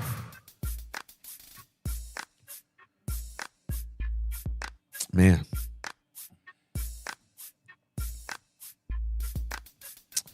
relationships, man. When you get married, Universal struggles. We Yeah. can all connect on it, right? All around the world. Like I think you shared a little bit about that as you've traveled the globe. That's where we can all connect on relationships. relationships. Everybody's either in one, out of one, or trying to get into one. So, man. But in marriage, man, people need to realize that you're not getting everything you want. You didn't get married to get everything you wanted. You got married to give, not to get. And the only thing guaranteed is a beautiful, horrific death. Wow. You're going to die to yourself more than you ever thought possible. Gotta die. You got to die. You want a great marriage? Die. I'm not dying. I've got a marriage to live my best life. You know, your best life is on the other side of that death. All right, we got another caller. Still waiting on them. We are in Ghostville right now. Wow. No pasa nada. No. Whatever. No. Derek hates when we're ghosted, I and don't he's hate. ready to box I don't. on Netflix. He's ready to box. After Canelo, he's ready to be a boxing He's ready match. to prime time Hector's box. like- Me and you are commentating. Oh my goodness. I don't hate it when I'm ghosty. That But is it's hilarious. confusing sometimes. Unbelievable. All right, we should be syncing up right now shortly. The last caller was anonymous. However, like on the other side of the world, like it was 1 a.m. in the morning for them to talk to A you. real one. You know what I mean? So it's Yeah, like, for sure. It's not like this happens everywhere. Exactly right. Exactly. You know what I mean? All right, my Unbelievable. friend. Welcome to Wide Open. You're on with Tim Ross. Please introduce yourself. Do we exist? Am I just air to you? Do I exist? Am I just air to you? Hello. Can you hear me? Hey, Yes, I can hear you now. Okay, hi. How are you? I'm okay. I'm really nervous. No worries. Take your time. Okay. All right. So, my name is Chrisana, and I'm like reading from my little script. No I do worries. trust you. Thank you. I've been I think we started following you like when you were still at Embassy City, and we were part of the Vitamin E. Hey. And so I do trust you. I am scared, though, a little bit that you will Jesus glitter me and minimize my experience just because it's super raw. So here I am Okay. doing this scared and not brave. I love it. So I grew up in the church.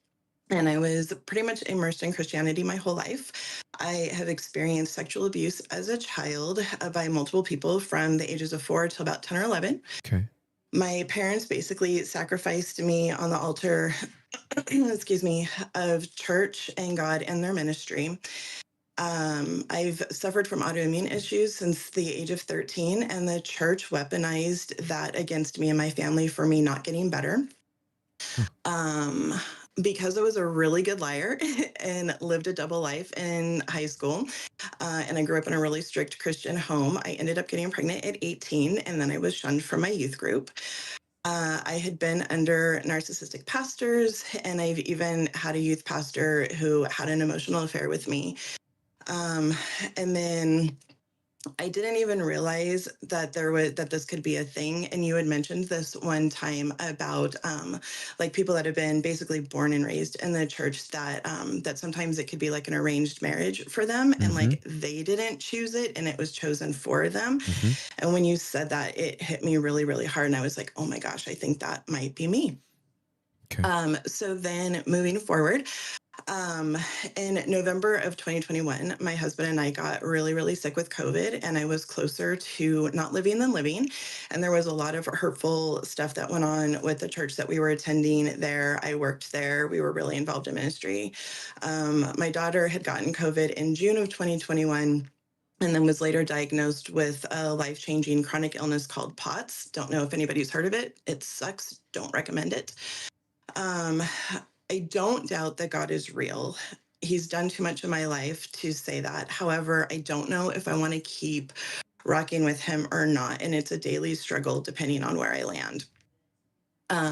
My husband and I were listening to one of your Peace of Mind series one time, and you had mentioned your sexual abuse and you had called it trauma. And for whatever reason, it hit me really, really hard when you used that word, and it like just vibrated inside of me. And that really began an unraveling for me. And then in August of 22, I spent a month in Texas. My honorary brother had a heart attack, had surgery, went to rehab, died, and we buried him all in that month. And then after that, everything just cracked. It was like an iceberg, and it just started to shatter. And so I tried to attend church when I got back, but I couldn't. And so I've been out of church for about 2.5 years. I've been in therapy a little over a year and learning and untangling the difference between church hurt, church trauma, and church abuse, because I just thought everything was church hurt. Yep. Good job. But have realized that there's differences. And then basically what I feel like is that I'm in like one of those old time, like white plastic body casts, like where just the slits of your mouth and your eyes are exposed. And like that's been cracked. So now the cast is off. And basically I'm like raw, naked, pink skin, and like everybody can see the scars and the bruises and like these deep gashes. Take your time. Take your time.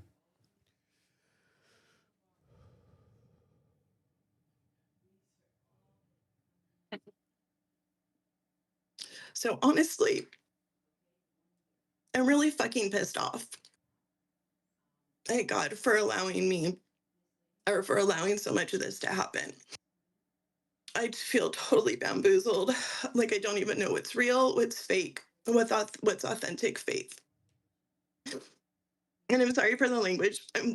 I am like, okay, well, you can't cuss, but I can. Yep, absolutely. And I might give people a run for their money with their language today, so I apologize in advance. It's okay. You have permission to feel whatever you want to feel and express it however you want to express it. So that's basically it. So my question, I have, well, like 2 questions and then like a side question is, how do I navigate being this angry and broken while my whole family is still deeply tied to the church without losing myself or God in the process? Okay. And what is your stance on once saved, always saved? And then side random thing is, how's Sam? Like, is he still a part of Upset the World? Because I really, really liked him and missed him. And then my last thing that I wanted to just say is that my daughter's godpapa died of cholangiocarcinoma at age 29. Wow. So we have been through it. And I'm so sorry that you guys had to go through that. Thank you. It sucks. Thank you. Thank you. Well, I do have relational nutrients if you want to know any of those. Hit me with them. Tell me all of them. Okay, so when I was going through with my husband, and he was like, all of them from all quadrants, and I was like, no, not all of them. I don't necessarily want perspective. No, but anyway, okay, so from quadrant 1, pretty much all of quadrant 1. So acceptance, attunement, containment, validation, maybe a little bit of comfort. Yep. Quadrant 2, affirmation, basically that I'm not crazy and that like this stuff sucked. Yep. And then 3, clarification, insight, and feedback. 4, advice, structure, development. Got it. All right. So can I start wherever I want? Are you opposed to that? Mm-hmm. No. Okay, great. I just want to affirm and validate that you're not crazy. And this is enough to make anybody want to lose their sugar honey iced tea and walk away from Jesus. If we're I'm trying not to. Understood. And of course, we will be walking away from what we were told about Jesus, which in most cases is BS, which is why we get disappointed and think we're leaving Jesus in the first place. When we're not leaving Jesus, we're leaving the lie that we've been told about Jesus. That when you give your life to him, everything's going to go well. And if anything goes bad, it must be attached to some sin or something you did wrong. And therefore, now when all of the ish starts hitting the fan and starts piling up, it must have been me. It couldn't have been anybody else. I've prayed, I've fasted. Therefore, God is doing this to me. And then, oh my goodness, F you, God. Why would I serve you? Because you keep making me go through this. Bye-bye. I had it better in the world. All the things. Great. So I just want to validate and affirm that you're not crazy. Yay. Okay. And I just want to say, I'm so sorry. That's a lot. Damn. I mean, I'm not going to say the F word, but damn, that's a lot. I'll take it. I'll just insert it for you. Yeah. That's a lot. And this is where we find out what we really about. Right? I think this is going to probably trigger some people. But based on what you experienced in church, you are probably getting a deeper, more realistic revelation of Jesus and your relationship with him in the 2.5 years you've been outside of the church than all the years you were in it. I literally have had like three of my closest friends say that to me. So I just want to affirm that you're not crazy, and in the time you've been out of the type of churches you were brought up in, you may be closer to Yeshua than you were in the building.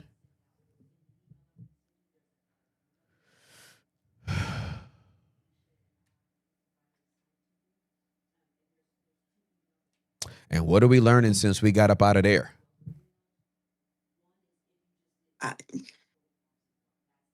I hate all of it.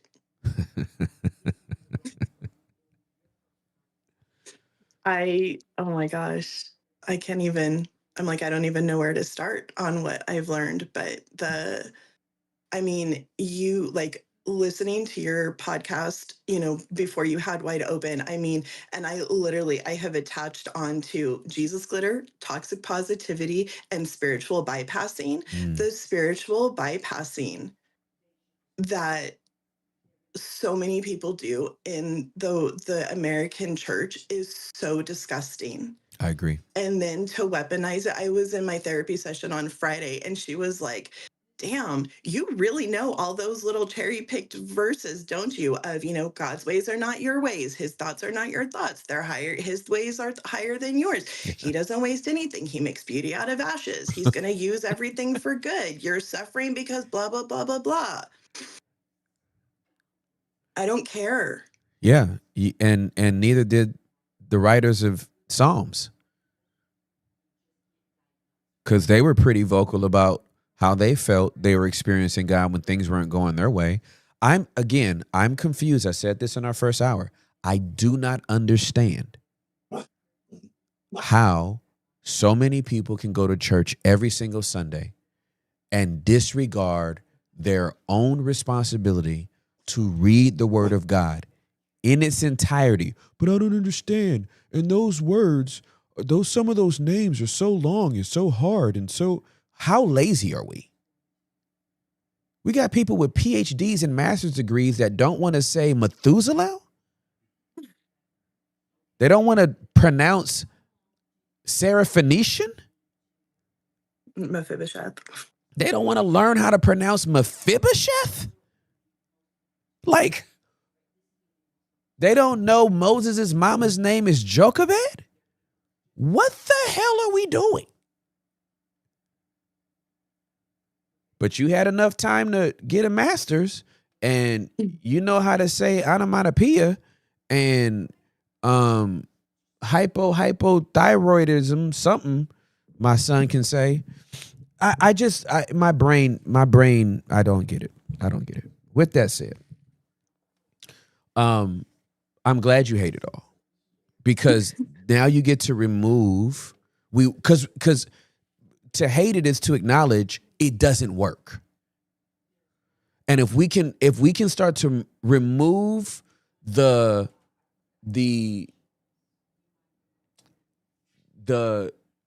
debris of what Jesus glitter, when you throw a pound of Jesus glitter on a situation, and then we start to sweep away the debris, and then we start to figure out what the truth is of our relationship with God. What did he actually promise us? That he would be with us. He never promised peace and tranquility. He promised shalom. He said he gave that to us. We have that through the Holy Spirit. He didn't tell us that we was going to have a cakewalk. He didn't tell us we wouldn't go through difficulty and hard time, and he damn sure didn't tell us that we couldn't throw a tantrum about it. Has anybody read Job? Does anybody think that the book of Job was our warning not to question God? No, it was an invitation to do exactly that. In the beginning, when I was like started going through this, one of my really good friends, he just advised me to keep it really tight and really close on who I shared this with, because Jesus glitter and all of that stuff. Yep. And so I did. And then a few like months later, a set of my friends, we were talking one night, and like the woman literally looked at me and she's like, so what's your deal? Like, what's wrong with you? She's like, are you going through a midlife crisis or something? Or just what is it? And she's like, is this about your brother? Like, are you still grieving the loss of your brother or what? And I was like, whoa, because it was really, really out of character for her. Yeah. And then her husband was like, sometimes you just need to praise him through the difficult times because he's worthy to be praised. And I'm like, I've done that my entire life. Yeah. Like, I have given perspective and grace and mercy and compassion and understanding for all of the bad behavior. Yeah. Like my entire life. And now I'm like, you know what? That was bullshit. Yeah. Absolutely. Like, I'm 13 years old. Yep. And I've had a migraine for 9 months. Yep. And the pastors are going to come to my house and then look at my parents in front of me and say there's sin in your life and that's why your daughter's not healed. It's crazy sauce. Like, what the hell? Yep. Yeah. And then I get pregnant in high school. And then my mom tells my youth pastor, who was a female, I mean, she asked for my permission, and my mom just said, you can talk to your covenant friend. Don't use my daughter's name because she wants to be the one to tell people. She didn't respect that, used my name. She told her husband, who then told the whole effing youth group. But then one of our other friends got his girlfriend pregnant. She had an abortion. Everything was fine. And his dad's the worship pastor. Wow. So because I chose life, wow, I get shunned. How about that for a twist? I mean, you talking about a OMG. How about that for a twist? And then my youth pastor, who I was assisting, telling me, you're on call 24/7. Okay, fine, whatever. Like, didn't realize he was going to take that literally and figuratively. And then worked with him for like 3.5 years.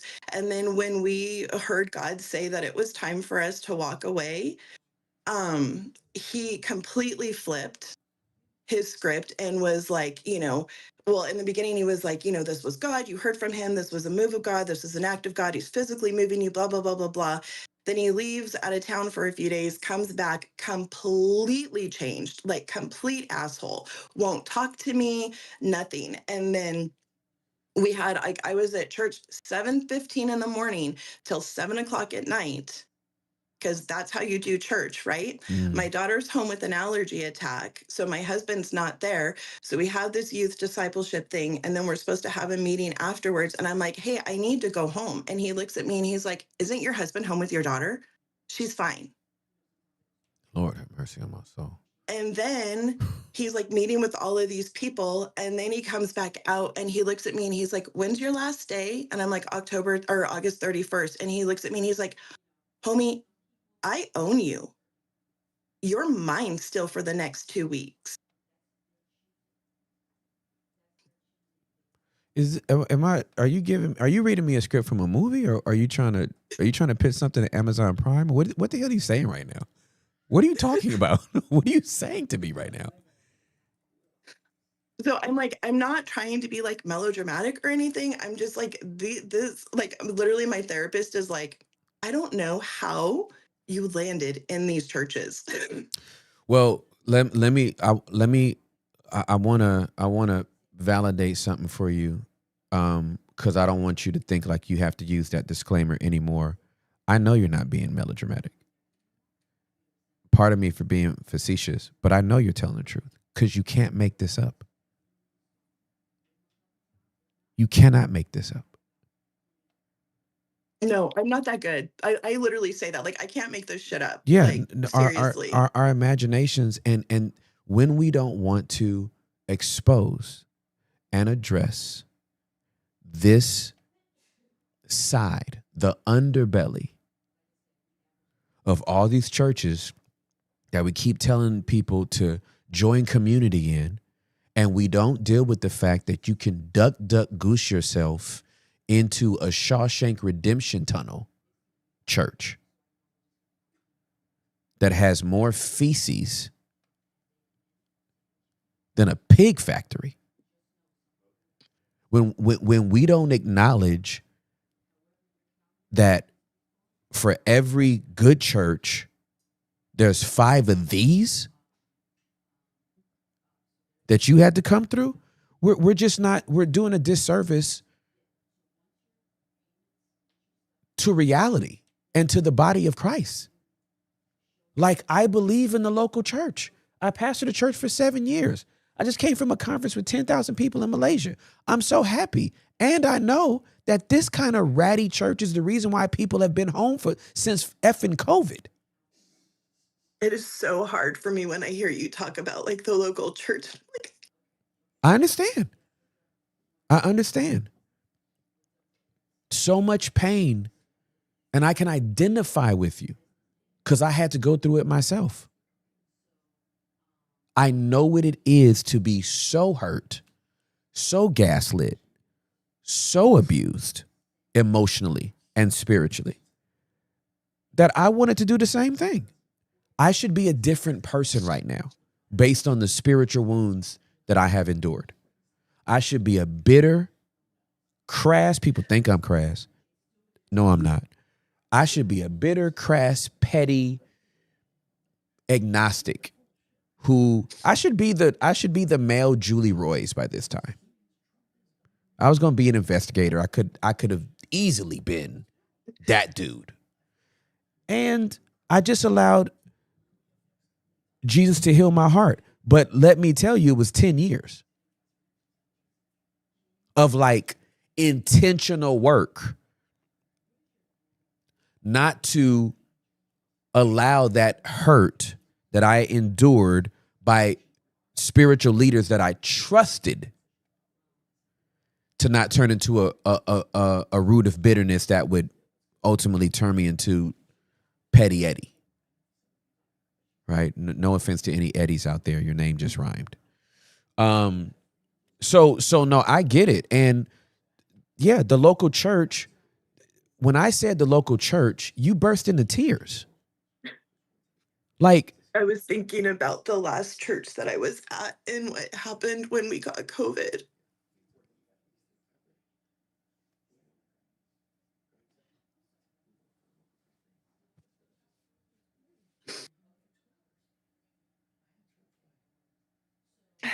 I've never felt this emotion about it before. what are you feeling? Put it into words. If you can. It was a really scary time. My daughter had already gotten it and started passing out 6 weeks after she got it, and she had just graduated high school, so she was 18. and we didn't know what was wrong. Her heart rate would jump up to like 165 for no reason, then it would drop down to 60. And then my husband and I got it, and it hit my lungs really bad. And when I went to urgent care, they treated me like I had the plague, and they were like, what do you want? What do you want from us? And I'm like, my O2 levels are between 88 and 91. Like, I'm having trouble breathing and I have asthma. And he's like, I don't know what you want me to do for you. And I'm like, maybe an inhaler. And he's like, I can give you an inhaler. It did nothing. My O2 levels got down to 63%. I ended up on oxygen for 2.5 weeks. I was out of work for 2 months, and I worked at a church. So you're talking November. Yep. So I was out all of November, all of December. I was the administrator. I ran that fucking church. I did everything except preach, right? Yep. And teach. Yep. He had a heart attack 5 weeks after I started working there, and picked up and carried that church through his sabbatical, everything. Like, I served him and his family in that church for 4.5 years. And I'm out for 2 months. And he texts me on Wednesday mornings before our staff meetings to see how I'm doing, and Saturday mornings before he goes to church on Sunday. Nobody knew how sick we were, which is fine. I'm not trying to be like, oh, we were so sick, whatever. Yeah. We just thought everybody was like that, Yeah. like that got that sick. My husband ended up with COVID pneumonia. He ended up passing out. He was out of work for like 3 weeks. And then when I get back to work in January, I asked him, my boss, pastor, if I could like work hybrid for the month of January, because I had a 30-mile commute one way, and I needed to build up my strength and my endurance. And he's like, no, when I hired you to be in person, so you need to be here. And then proceeds to tell me, and by the way, we paid you for those 2 months that you were out, and you never once said thank you. Lord have mercy. So I don't know if you were just entitled, if you felt entitled or expected to get paid, but he's like, you never even acknowledged it. And I'm looking at him and I'm like, dude, I didn't even find out until the 3rd time that we had been paid, because we were trying to live. Like, we were trying to stay alive. Excuse my laughter. He called me entitled and expectant 4 times in 25 minutes. It took everything in me to not flip the table and double middle finger like, I'm done. I'm done. Like, I have been through this church bullshit enough. Like, fuck you and the horse you came in on. I'm done. Done. And then to find out that one of my really good friends was on the council. And when I came to him and I told him, like, dude, this is what happened. Like, do you think I'm entitled and expected? 4.5 years, I laid my life down for you. And that's your takeaway from me, is entitled and expectant? Like, I'm the biggest effing doormat people pleaser out there. And you're going to call me entitled and expectant? Are you serious right now? And my friend looked at me and he, like, you could see this fire, and he's probably listening or watching or will be. Scott Batchel, I love you. He looks at me and he's like, are you serious right now? And I'm like, what are you talking about, bro? And he's like, we unanimously voted that we were going to pay your salary as a blessing and a gift to you. And he was supposed to call you and tell you. Unbelievable. That was a gift that we were doing for you, because we wanted you guys to be able to be home and be able to recover.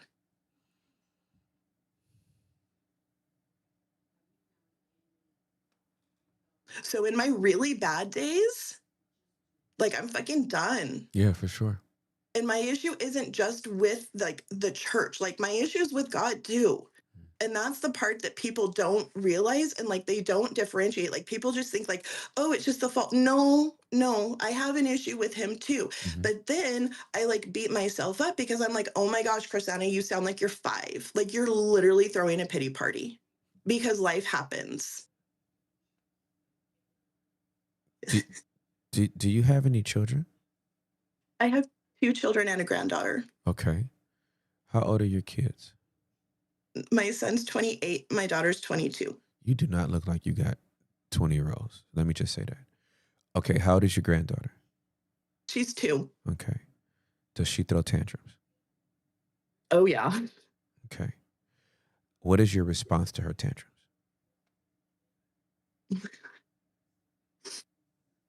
I love her. You don't throw her outside and tell No. her come back when when you got it together?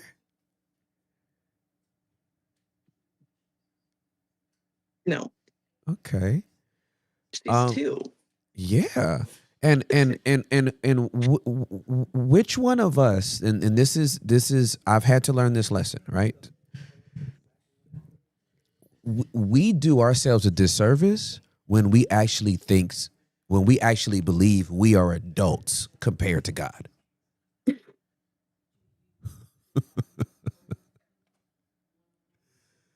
He literally, Jesus says, unless we come as children, right, we're going to completely miss him. And I do myself a disservice even at 50 to think I'm even an adult in his presence. I'm just a child. And on some days, right? Some days I'm 2, some days I'm 6. I don't think I've ever been 10 in his presence. So that's fair. Right? So let me tell you something. When Miles Edward Ross was killed in that car accident on September 17th of 2004, I called God everything except Adonai. Do you hear the words coming out of my mouth? I told him I'd never preach for him again. I use every expletive in the book gratuitously. And I told him he took the wrong brother. That was at my pettiest and my lowest, but I did say it. Okay, like I don't think you know if you was really concentrating. I don't think you got the right one.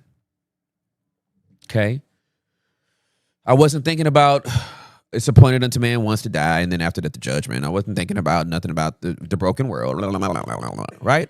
It was all on God. And I threw my tantrum, and guess what? He graciously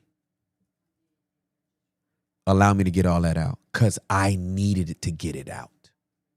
He is not afraid of our anger. I think the reason why we keep this copious supply of Jesus glitter on deck is because everybody's afraid of their own anger. But yet God made us in his image, and he gets angry. Scripture is very clear that we can be angry and not sin.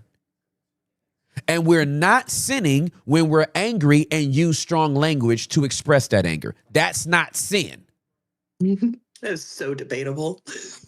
I'm ready to. I agree with you. I'm just saying that's just so debatable. The fact that people don't think that they can express anger, or that I have to express my anger and still use lofty words? What level of delusion are we living in? When we feel like an injustice has been done and we want answers, and as believers in Jesus, by faith and reconciled to God, we go to God with that crap. And if he don't give us the answers we want, we spaz out. That's a part of being human. For that to be taken from us because I forget to quote a scripture before or after my anger is asinine. And once again, I really want people to start from Genesis 1 verse 1 and actually make it through the end of the damn book. That would be nice. If we could get some people to go from beginning to end, since he's Alpha and Omega, hell, maybe you can get from beginning to end.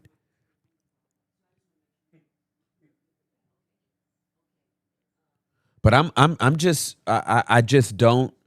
I want you to understand that your anger is not something God is intimidated of, nor is it something that because he's not Zeus. He's not standing up there with a fistful of lightning bolts going, "You're going too far now, Chrisanna.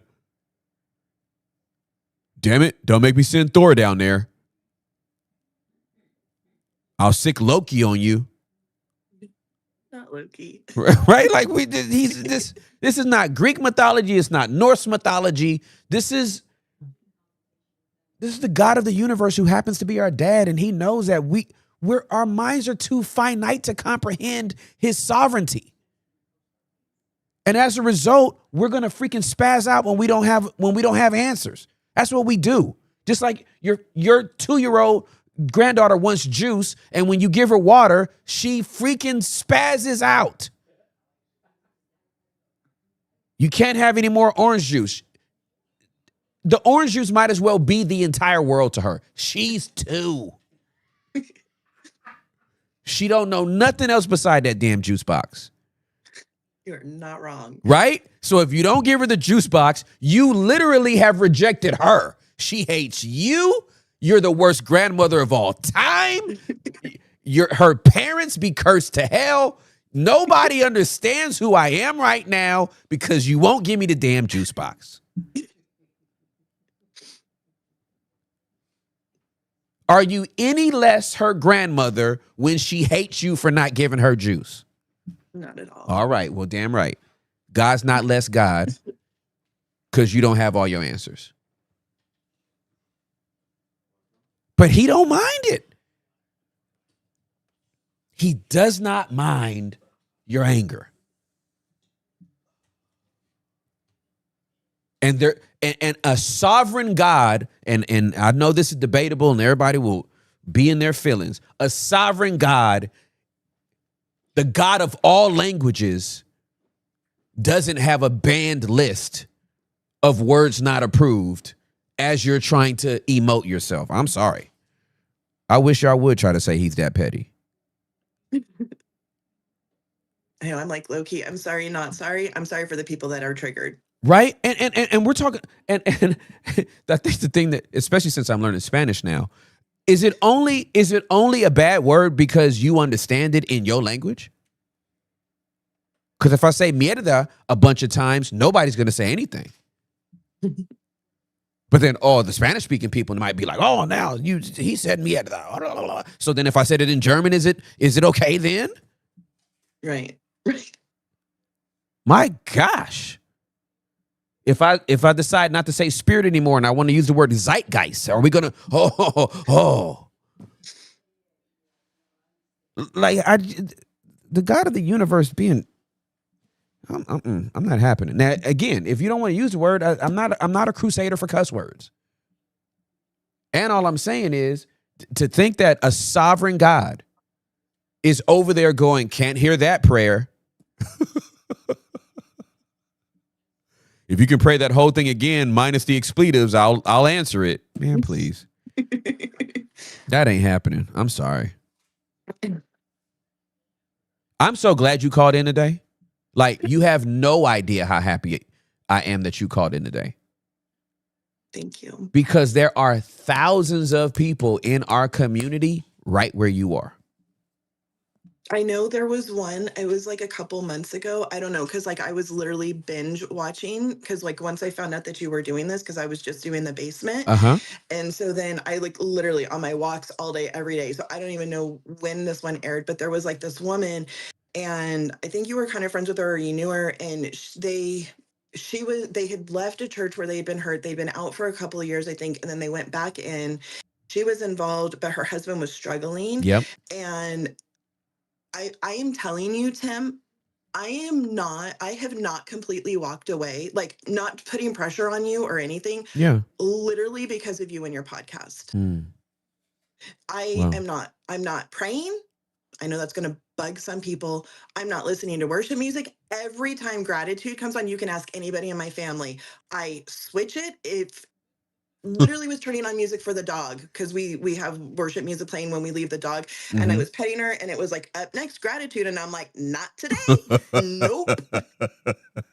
Not today. Yeah. Every time, like when I was still trying to go to church, Yep. anytime that song came on, I'm like, peace out. I can't do it because I lose it. So anyway, you had told this woman, like, how long were you guys in that church? I think it was like 14 years or something. Mm-hmm. And you were like, how long have you guys been out? And it was like 2 or whatever. Yeah. And you were like, he needs more time. Yeah. That's right. And I am telling you, there have been throughout the basement and then wide open, like there have been so many like snippets of I can hold on to that. I can grab that. I can grab that. There was one time you were talking about the the works and serving could be in your DNA. Mm-hmm. And it hit me so hard. Like this is at a cellular level. Yeah. In my body. Yep. From what my parents ingrained in me. Yep. And if I'm ever set foot back in the 4 walls, I don't know if I could ever serve. Mm. And so when I hear you, and like you hear, I'm not saying like, oh, I'm jumping on this bandwagon, but like when you tell the pastor that you're at now, like I'm not grieving. Yep. Absolutely. This is my ministry. Yeah. Absolutely. Wide open, the basement. That's my ministry, you know? And I'm like, I don't even know how I could. Yep. Because I don't trust myself because it is so ingrained in me to just roll over and be abused. Yep. Because you do it for God. Yeah. The amount of people that this is that word abuse, which is 2 words, abnormal use, right? Put together. There is a reason why it's so ingrained in me, but as much as I am consciously able, I always slow down so that I don't use the words or the phrase used by God. I hate it. Because I believe that phraseology has been conflated with abnormal use by people. And so we say, God wants to use you. You have a gift and you have an anointing and God wants to use you for his glory. And what it equates to is being, not every time, but in a lot of situations,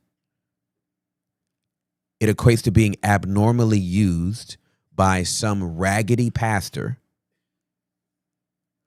who doesn't know how to steward people like the good shepherd does. And as a result, the people under him wind up these servants, some paid, the majority unpaid. Oh, I was unpaid when he told me that he owned me. I was a full-time volunteer. Okay, hold on. My brain, don't make me have I don't want to have a seizure. Okay, hold on. Just hold. And then, okay, I'm sorry. Hold on. Take me slower. How many days were you driving to work? 5, Tuesday through Friday, and then Sundays. Okay.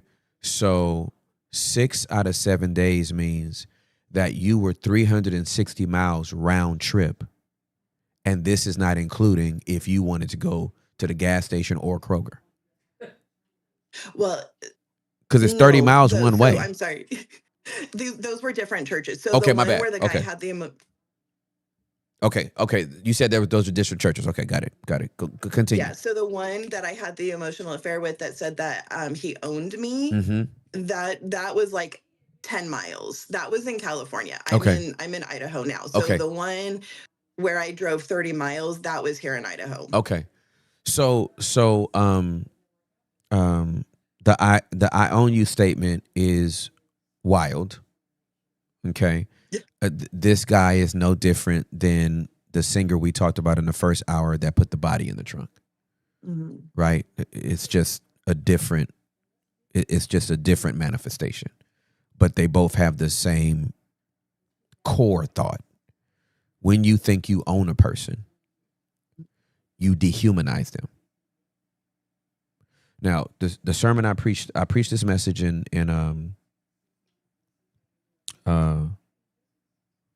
where was I? In Malaysia.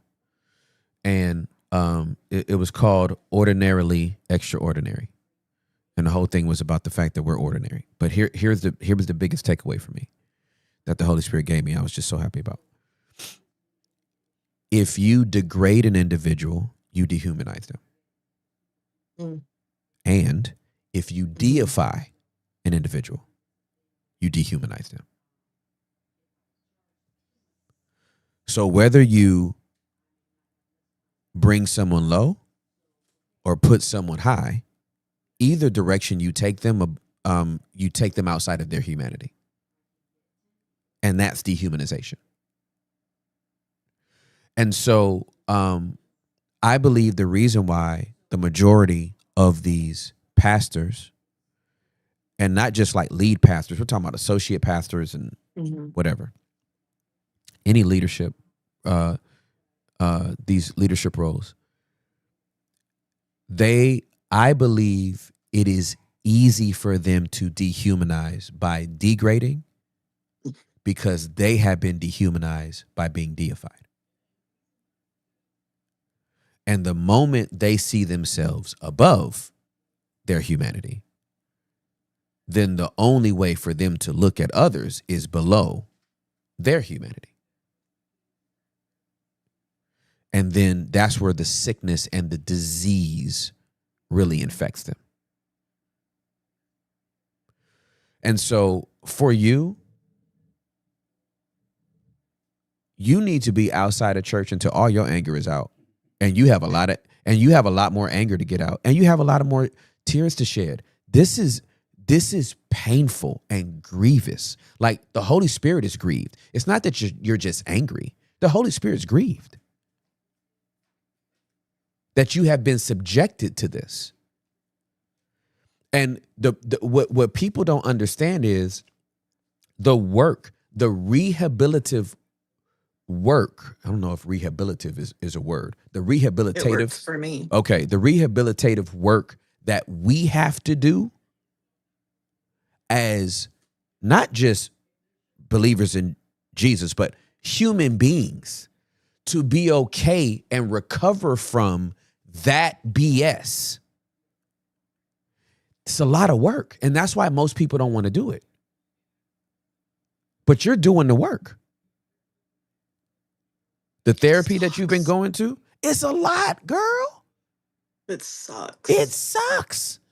Rehab is actually more painful than the injuries that we actually occurred. This is why most athletes, when they say, oh, they had a career-ending injury, the injury actually wasn't career-ending. It's the rehab that they would have to go through that makes them end their career. The rehab hurts more than the damn Achilles pop. Mm-hmm.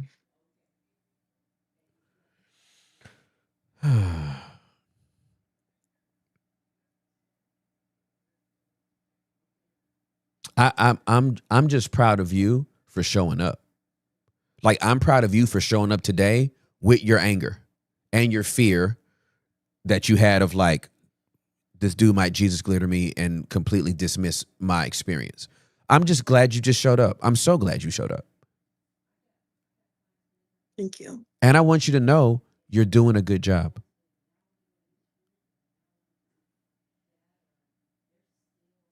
I need you to hear me. You are doing a good job. God is pleased with you.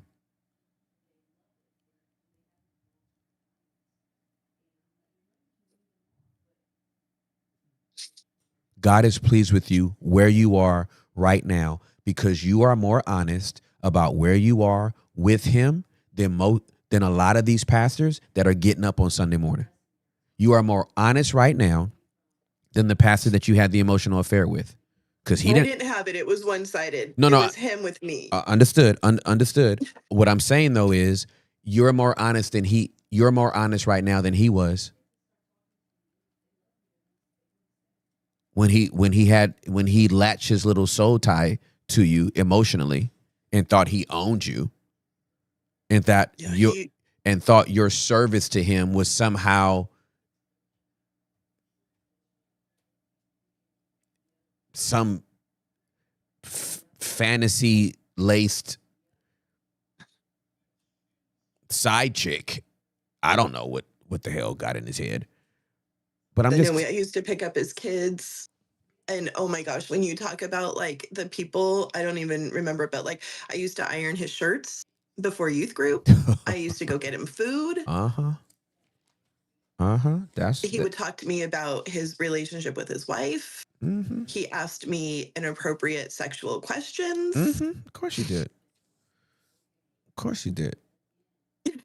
And then I'm so sorry. I'm like, I know I'm taking up so much time. Chrisanna, you are worth my time.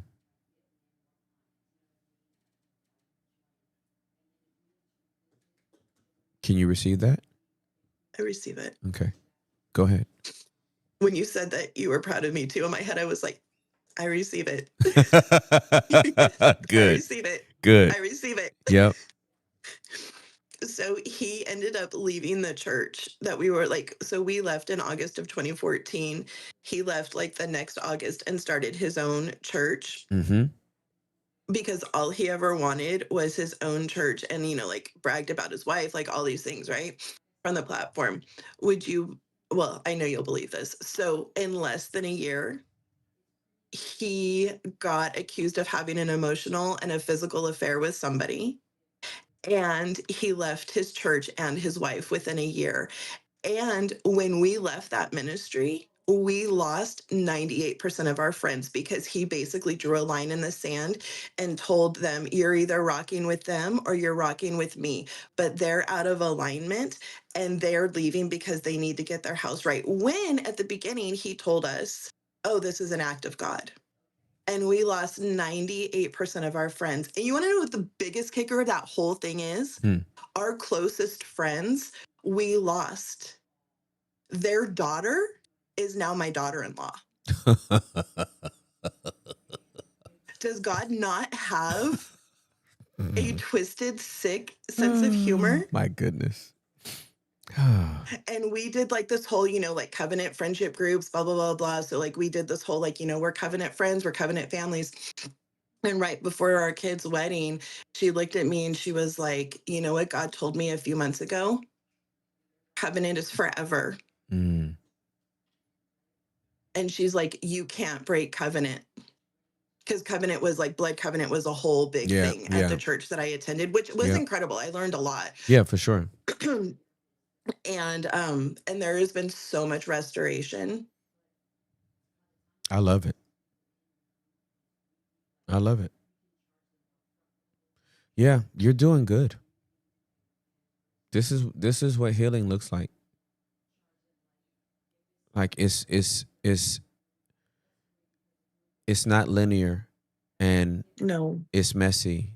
And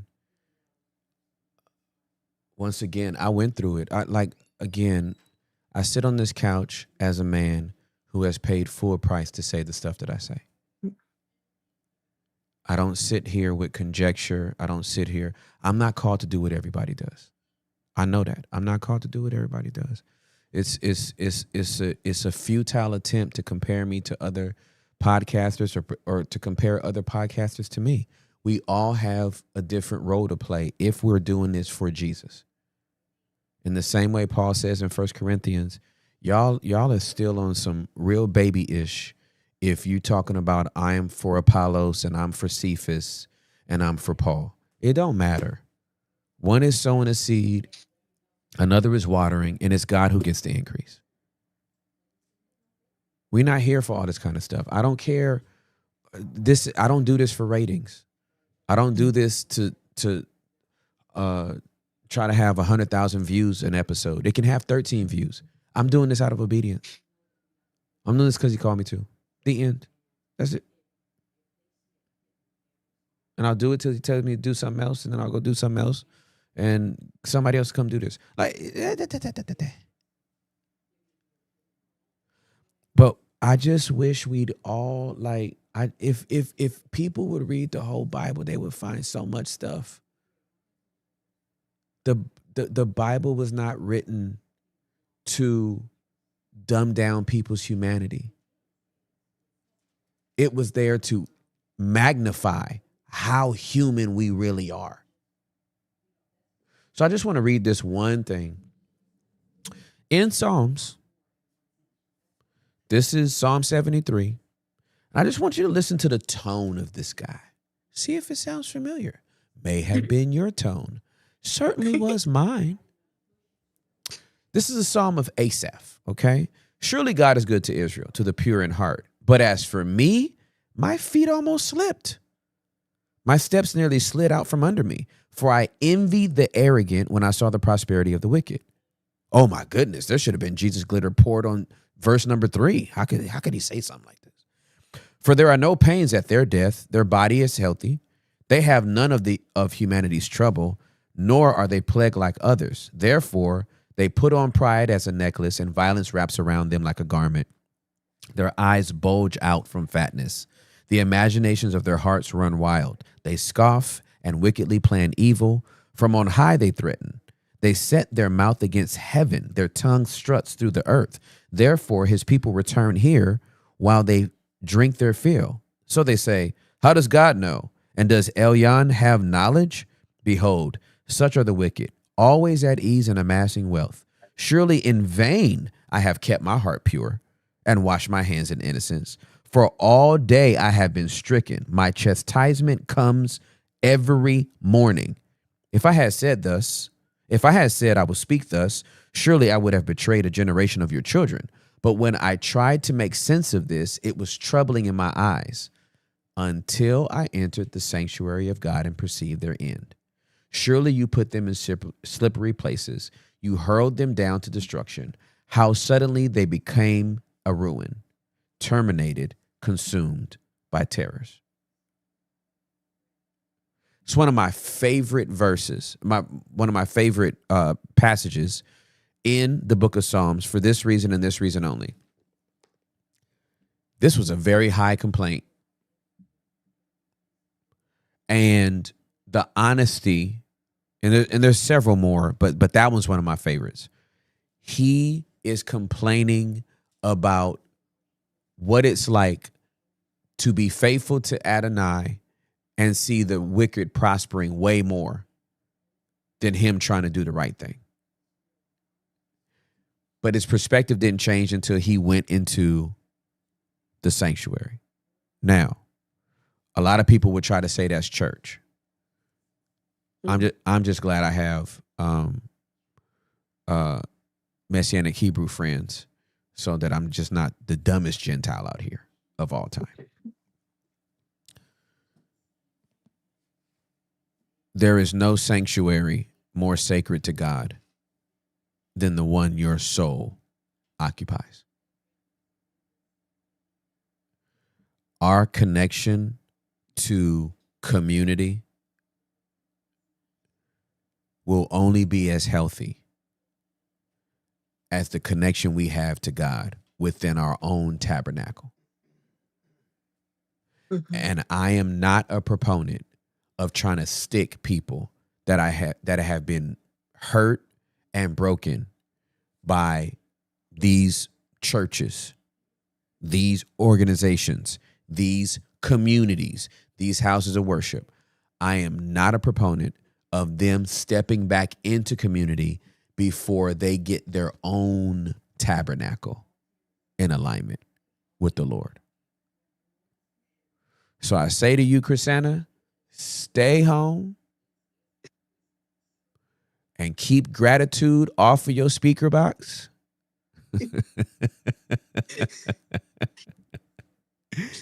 Keep emoting. Keep being angry every time. Because I'm telling you, you will be angry until you're not. As much as you got to cuss, fuss, and kick up dust and cry, you're going to do it until one day you're going to wake up and it's all of it's going to be gone. It's like squeezing all the toothpaste out of a toothpaste tube and then cutting the spine down the back and filleting it open. You can do this with a razor blade, just in case anybody's never done this. Take the spine, you slice it down the back and open it up and then scrape all the toothpaste that's still on the inside of it. And then it will be out of you and then you'll be a sweet soul again who'll have space and capacity for people And you'll know when you have the right community, and you'll know when people ain't full of sugar honey iced tea, and you will know when everything's supposed to be good. Until then, stay home. And don't let nobody think that you far from God because you ain't in a raggedy church. The only good church, the only church where the presence of God is the purest is a church with no human beings in it. The moment we darken one of the doors, it is less than 100%. Because we are human and we are flawed and we are imperfect. And we have been made righteous by a holy God, and we are being perfected day by day. But these people out here trying to make you a Manchurian candidate and a Stepford wife, the devil is a lie. We not in for none of that crap at all. So I'm like, thank you for calling. I'm so glad you called today. I'm so glad you called today. I ain't taking no more calls. And we got 15 minutes left. And sometimes we do a little speed call or whatever, a short one. I ain't doing it. You have. This is why I sit on this couch for everybody, but I sit on this couch for you. That's why God gave us this space. You have no idea how much that means. Because I literally feel like when I sit in it for too long, I'm like, I just need to get back in. I just need to go. I've been out for this long.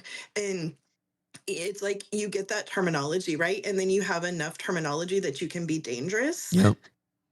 And then you can screw yourself up because I'm like, well, I need to hold the tension. And how do I do that? And how do I hold the tension of my healing and getting back into church? And, and that's why I said, like, I was a little nervous because, I feel like I'm just deconstructing, and I hate that word, but like a lifetime of bad theology and doctrine of what was done.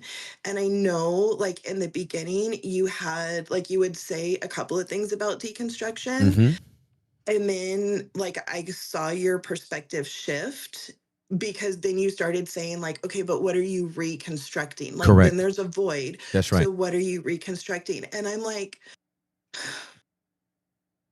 I'm really trying not to walk away.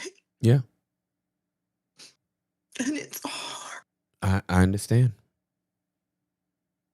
Like my husband, I think it was Father's Day, and it was a week before, and he's like, are you going to go to church on Sunday? And I'm like, no.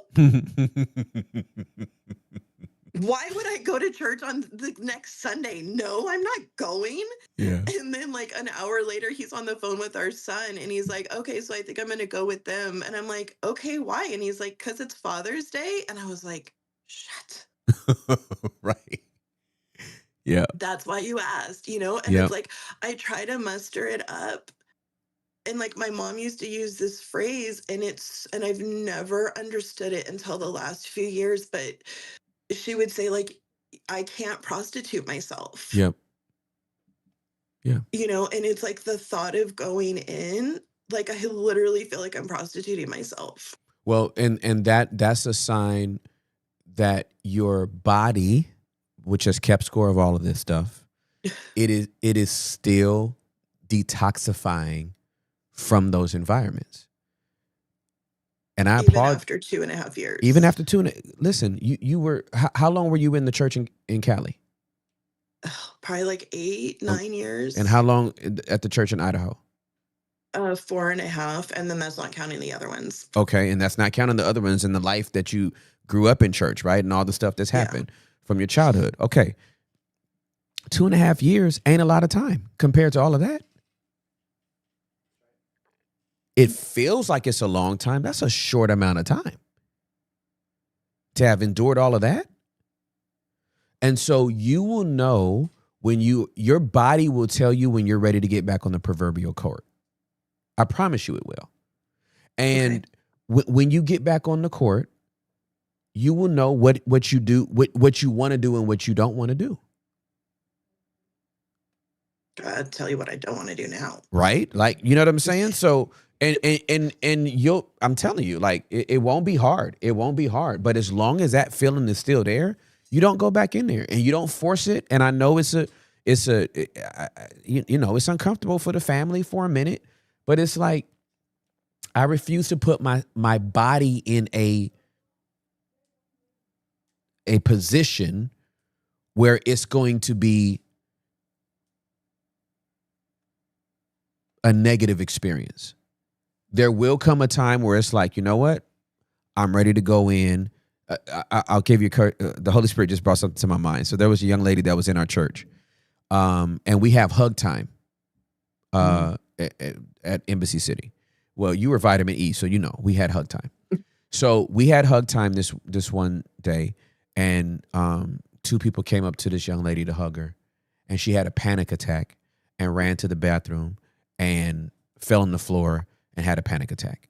And then one of our pastors on staff went into it was a lady, obviously, thank you, went into the restroom and sat on the floor and held her until her panic attack subsided. She was ready to come back to church. She wasn't ready to be hugged. Mm-hmm. And we let her know when hug time hits, you ain't got to get no hug. Mm-hmm. And you don't have to give one. If your body's not ready for that, you ain't got to participate in that. And I think at this point, we've talked, all things mental health has only been in vogue, what, 5 years? Mm-hmm. Maybe 7?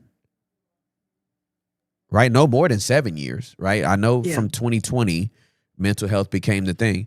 But because we say mental health now and we say triggered and we say narcissist, gaslit, right? Gaslit, all those things, right? Because we say these words, it doesn't mean we as the church are actually trauma informed, right? And that's the truth. Just because we have trauma words doesn't mean we're trauma informed. So our churches are not trauma informed. They're not set up to deal with people's triggers. We know the word, but we don't know how to actually help people navigate that. We don't know what it is to bring somebody into regulation, to have space for people when they feel dysregulated. So it's like until the church does that, it's actually safer to stay home to prevent further injury. I was thinking you were going to say, so I don't injure people. No, not for you. No, to prevent you from being injured more. Again, I said the word local church and you bust out crying. That was your body saying that word is not safe for me. So if the word ain't safe, then the church ain't safe. Well, but our church is different and our church is trauma informed. Well, hell, I'll stick my toe in 2026 in May. I have gotten those responses. Right? But do not send me the Easter flyer thinking I'm about to come see I know that he got up. Boo. Okay? He got up. Spoiler alert. We all know You're not going to go to hell, right? If you don't go to church on Easter? I bet you don't. My poor daughter experienced that because they got there late and then they couldn't get a parking spot. And she literally broke down and lost it and was like, I'm going to go to hell. And I'm like, you're not going to go to hell. No, you're not going to hell. That would be crazy sauce. Right. I think he got up so that we wouldn't go to hell. I think that's why he rose. Right. He rose for us not to go to hell. I don't think he rose for us to watch a whack reenactment of him getting up. Yeah. My gosh. It's been a wild ride. Yeah. Thank you. I love you. Thank you. I'm so grateful you called today. I appreciate you holding space. Mm-hmm. And everybody. My daughter was texting me some of the things that people said. I'm like, oh my gosh, I don't even want to know. Listen, don't read them comments. I don't read those comments. I don't be in there like that. After I do this show, I go talk to my wife because she cute. I don't care what people put in these comments after I get up and walk away. That's their business. What you've modeled for us is vulnerability and authenticity, which is the prayer that I have always prayed, and that I felt like God gave me permission and the authority to steward this platform with, is that my vulnerability would beget more vulnerability. That if I went first, somebody would go second. And your story is thousands of other people's story. And you have just given them the permission to not only call a spade of what's going on in their church, but to make the decision to walk away from what has been unhealthy without fear of reprisal. Because to leave a narcissistic system is one of the bravest things a person can do once they've been caught up in a narcissistic web. So kudos to you for empowering other people to do what you have done. And even though you have been out of the local church, you have not been disconnected from the body. Or else you wouldn't have called into the show. Right. Literally, you are my only lifeline. And I'm grateful to be that until God continues to do his perfect work in you and you're back in community and all this is behind you and it's a testimony that you can use in the future. All that's coming for you. And literally, I only say it's because you call out the church. Like, you don't play with the BS, and you call a spade, and I appreciate that so much. Absolutely. So much. Absolutely. Well, I love you, Chrisanna. Thank you so much. Thank you. You have made my day. I'm praying for you. Sam? Oh, that's right, Is Sam. he not with you guys? So Sam he doesn't work here anymore. He hasn't worked here in 2 years? But Sam is still Sam is the homie. Sam started another pod called Mosaic. And Nice. yeah, and he basically just tours, like he goes to concerts and thrift shops, and you gotta look up his podcast. Cause Sammy be on his own adventures. He be doing all kind of stuff. He has video game streams that he does. Sammy's living his best life. He's on tour with Zach Mers, the magician that was on The Basement a long time ago. Sweet, yeah, so yeah, he's yeah. helping with the live production for that show. And he's helping with live production. So we Sam, Hector, Hooli, and myself have B tattoos that last forever. He's always a part of this family. But Derek needs to get one. Hey, no pressure. We ready. We ready. No pressure. Now we got to have a live vlog of Derek getting his B tattoo. That's hilarious. But no, Sam is family forever, and I appreciate you asking about him. That's still our boy. We love him, but nothing is forever. Right. Yeah, absolutely. I just wanted to make sure he was still good. He's good. He still loves Jesus. And I love you. Have a great day, okay? I love you too. Thank you. Okay. Tell your husband I said hi. I will. Okay. Love you. Love you. Bye. Bye. And remember, we are switching straight to the members live stream after this. Yeah, there's a new update. We could go straight to the members live stream after this. So we're going to try it. There's a new update? Yeah. YouTube So we don't have us. to log off. We can press members live now, and it's immediately switches it to members live. Oh, It's sweet. a new thing. Or We're it's try it. gonna not work, but we're gonna try it. We're gonna try it. Or it's not. After saying it's a new update and it will work, it may not work. That's funny, He can but do that's it. cool. He can do it. That's awesome, bro. Hey, that call right there, worth its weight in gold. For sure. Are you kidding me? Worth its weight in gold. That's the kind of safe space we want to be, Yes, sir. right? Man. How oh man, God is good, man. I'm so happy. If you are not a member of our YouTube fam, what are you even doing? What are we doing? $5, $10, $5.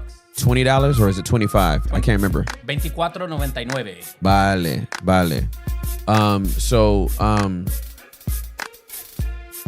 become a member, and then you'll hear us talk about all other manner of shenanigans that we be talking about Love shenanigans. in between the other shenanigans. I love Shenanigans. shenanigans. Right? You know what I mean? It's a great word. So do I need to go to Australia to get my tattoo? Or what do Nah, I need bro. to do? Nah, you got to go to Australia to get it. I gotta go to Yes, Oakland. yes, you do. No, we have to go to Australia. Okay, Yeah. all right, got it.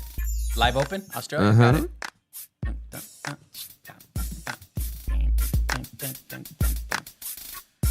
It's hilarious. I almost got a tattoo of the company that will not be named. Oh, man. I almost got a variation of it, and Praise God the you did it, the brother. Lord was like, God blocked it. God I was blocked like, that thing. yeah, What a yeah, He nightmare. blocked that God, thing. blocked that That's thing. right. He blocked that thing. Going up. He blocked that thing. He stopped that. Oh, My God. Look at the at time. the When I tell you Hector is on it, Jackson. Hector is like, you ain't. Got a We hot- ain't, we got a ain't hot giving. date today. Yeah, we gotta keep. Hector's keeping us on schedule. I'm trying to see the colonizer, my little Nazi. I am excited to see that woman. Listen, I'm Timothy Charles Ross. That is Hector Alejandro Guerrero, Derek Israel Santiago, Juliana Buendia Karlovich, Jacobo Karlovich. Wow, wow, wow. Wow. If you have a body in your trunk That guy's a psychopath. and you still go to concerts Absolutely embarrassing. singing, you got to be locked up for life. I am for all these crazy entertainers Yeah. getting locked up for life. Locked up. They won't let me out. Phenomenal. last dance. Last dance. Oh, last dance. I miss R. Kelly, for dude. love. Do you? Ignition. You just missed that song? 'Cause you I'm could, a rolling that body. You remember that one? yeah. Do you miss R. Kelly? Or do you just miss that song? I like the songs. Because you could just play that song I again, can play the songs. but play it low in your car with the windows up. And pals. With the windows up. Yeah, don't let anybody else. Did you ever listen to that song I recommended from R. Kelly, where he's talking about don't burn my clothes, and he's like it's like a monologue. You know what I'm talking about? He's very angry. Peace.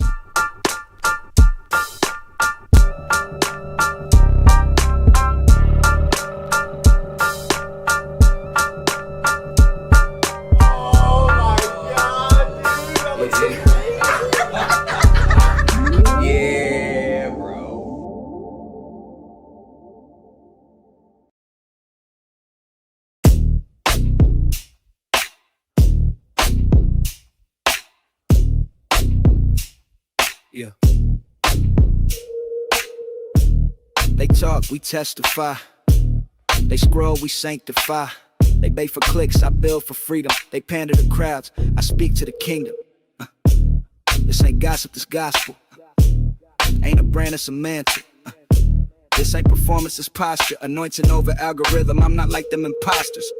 I don't do fake deep, I break yokes. I don't chase viral, I chase hope.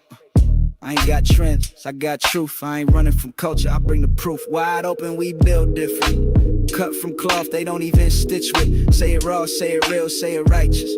Say the name Yeshua like we not lifeless. Yeah. Wide open, we don't do safe. We don't bow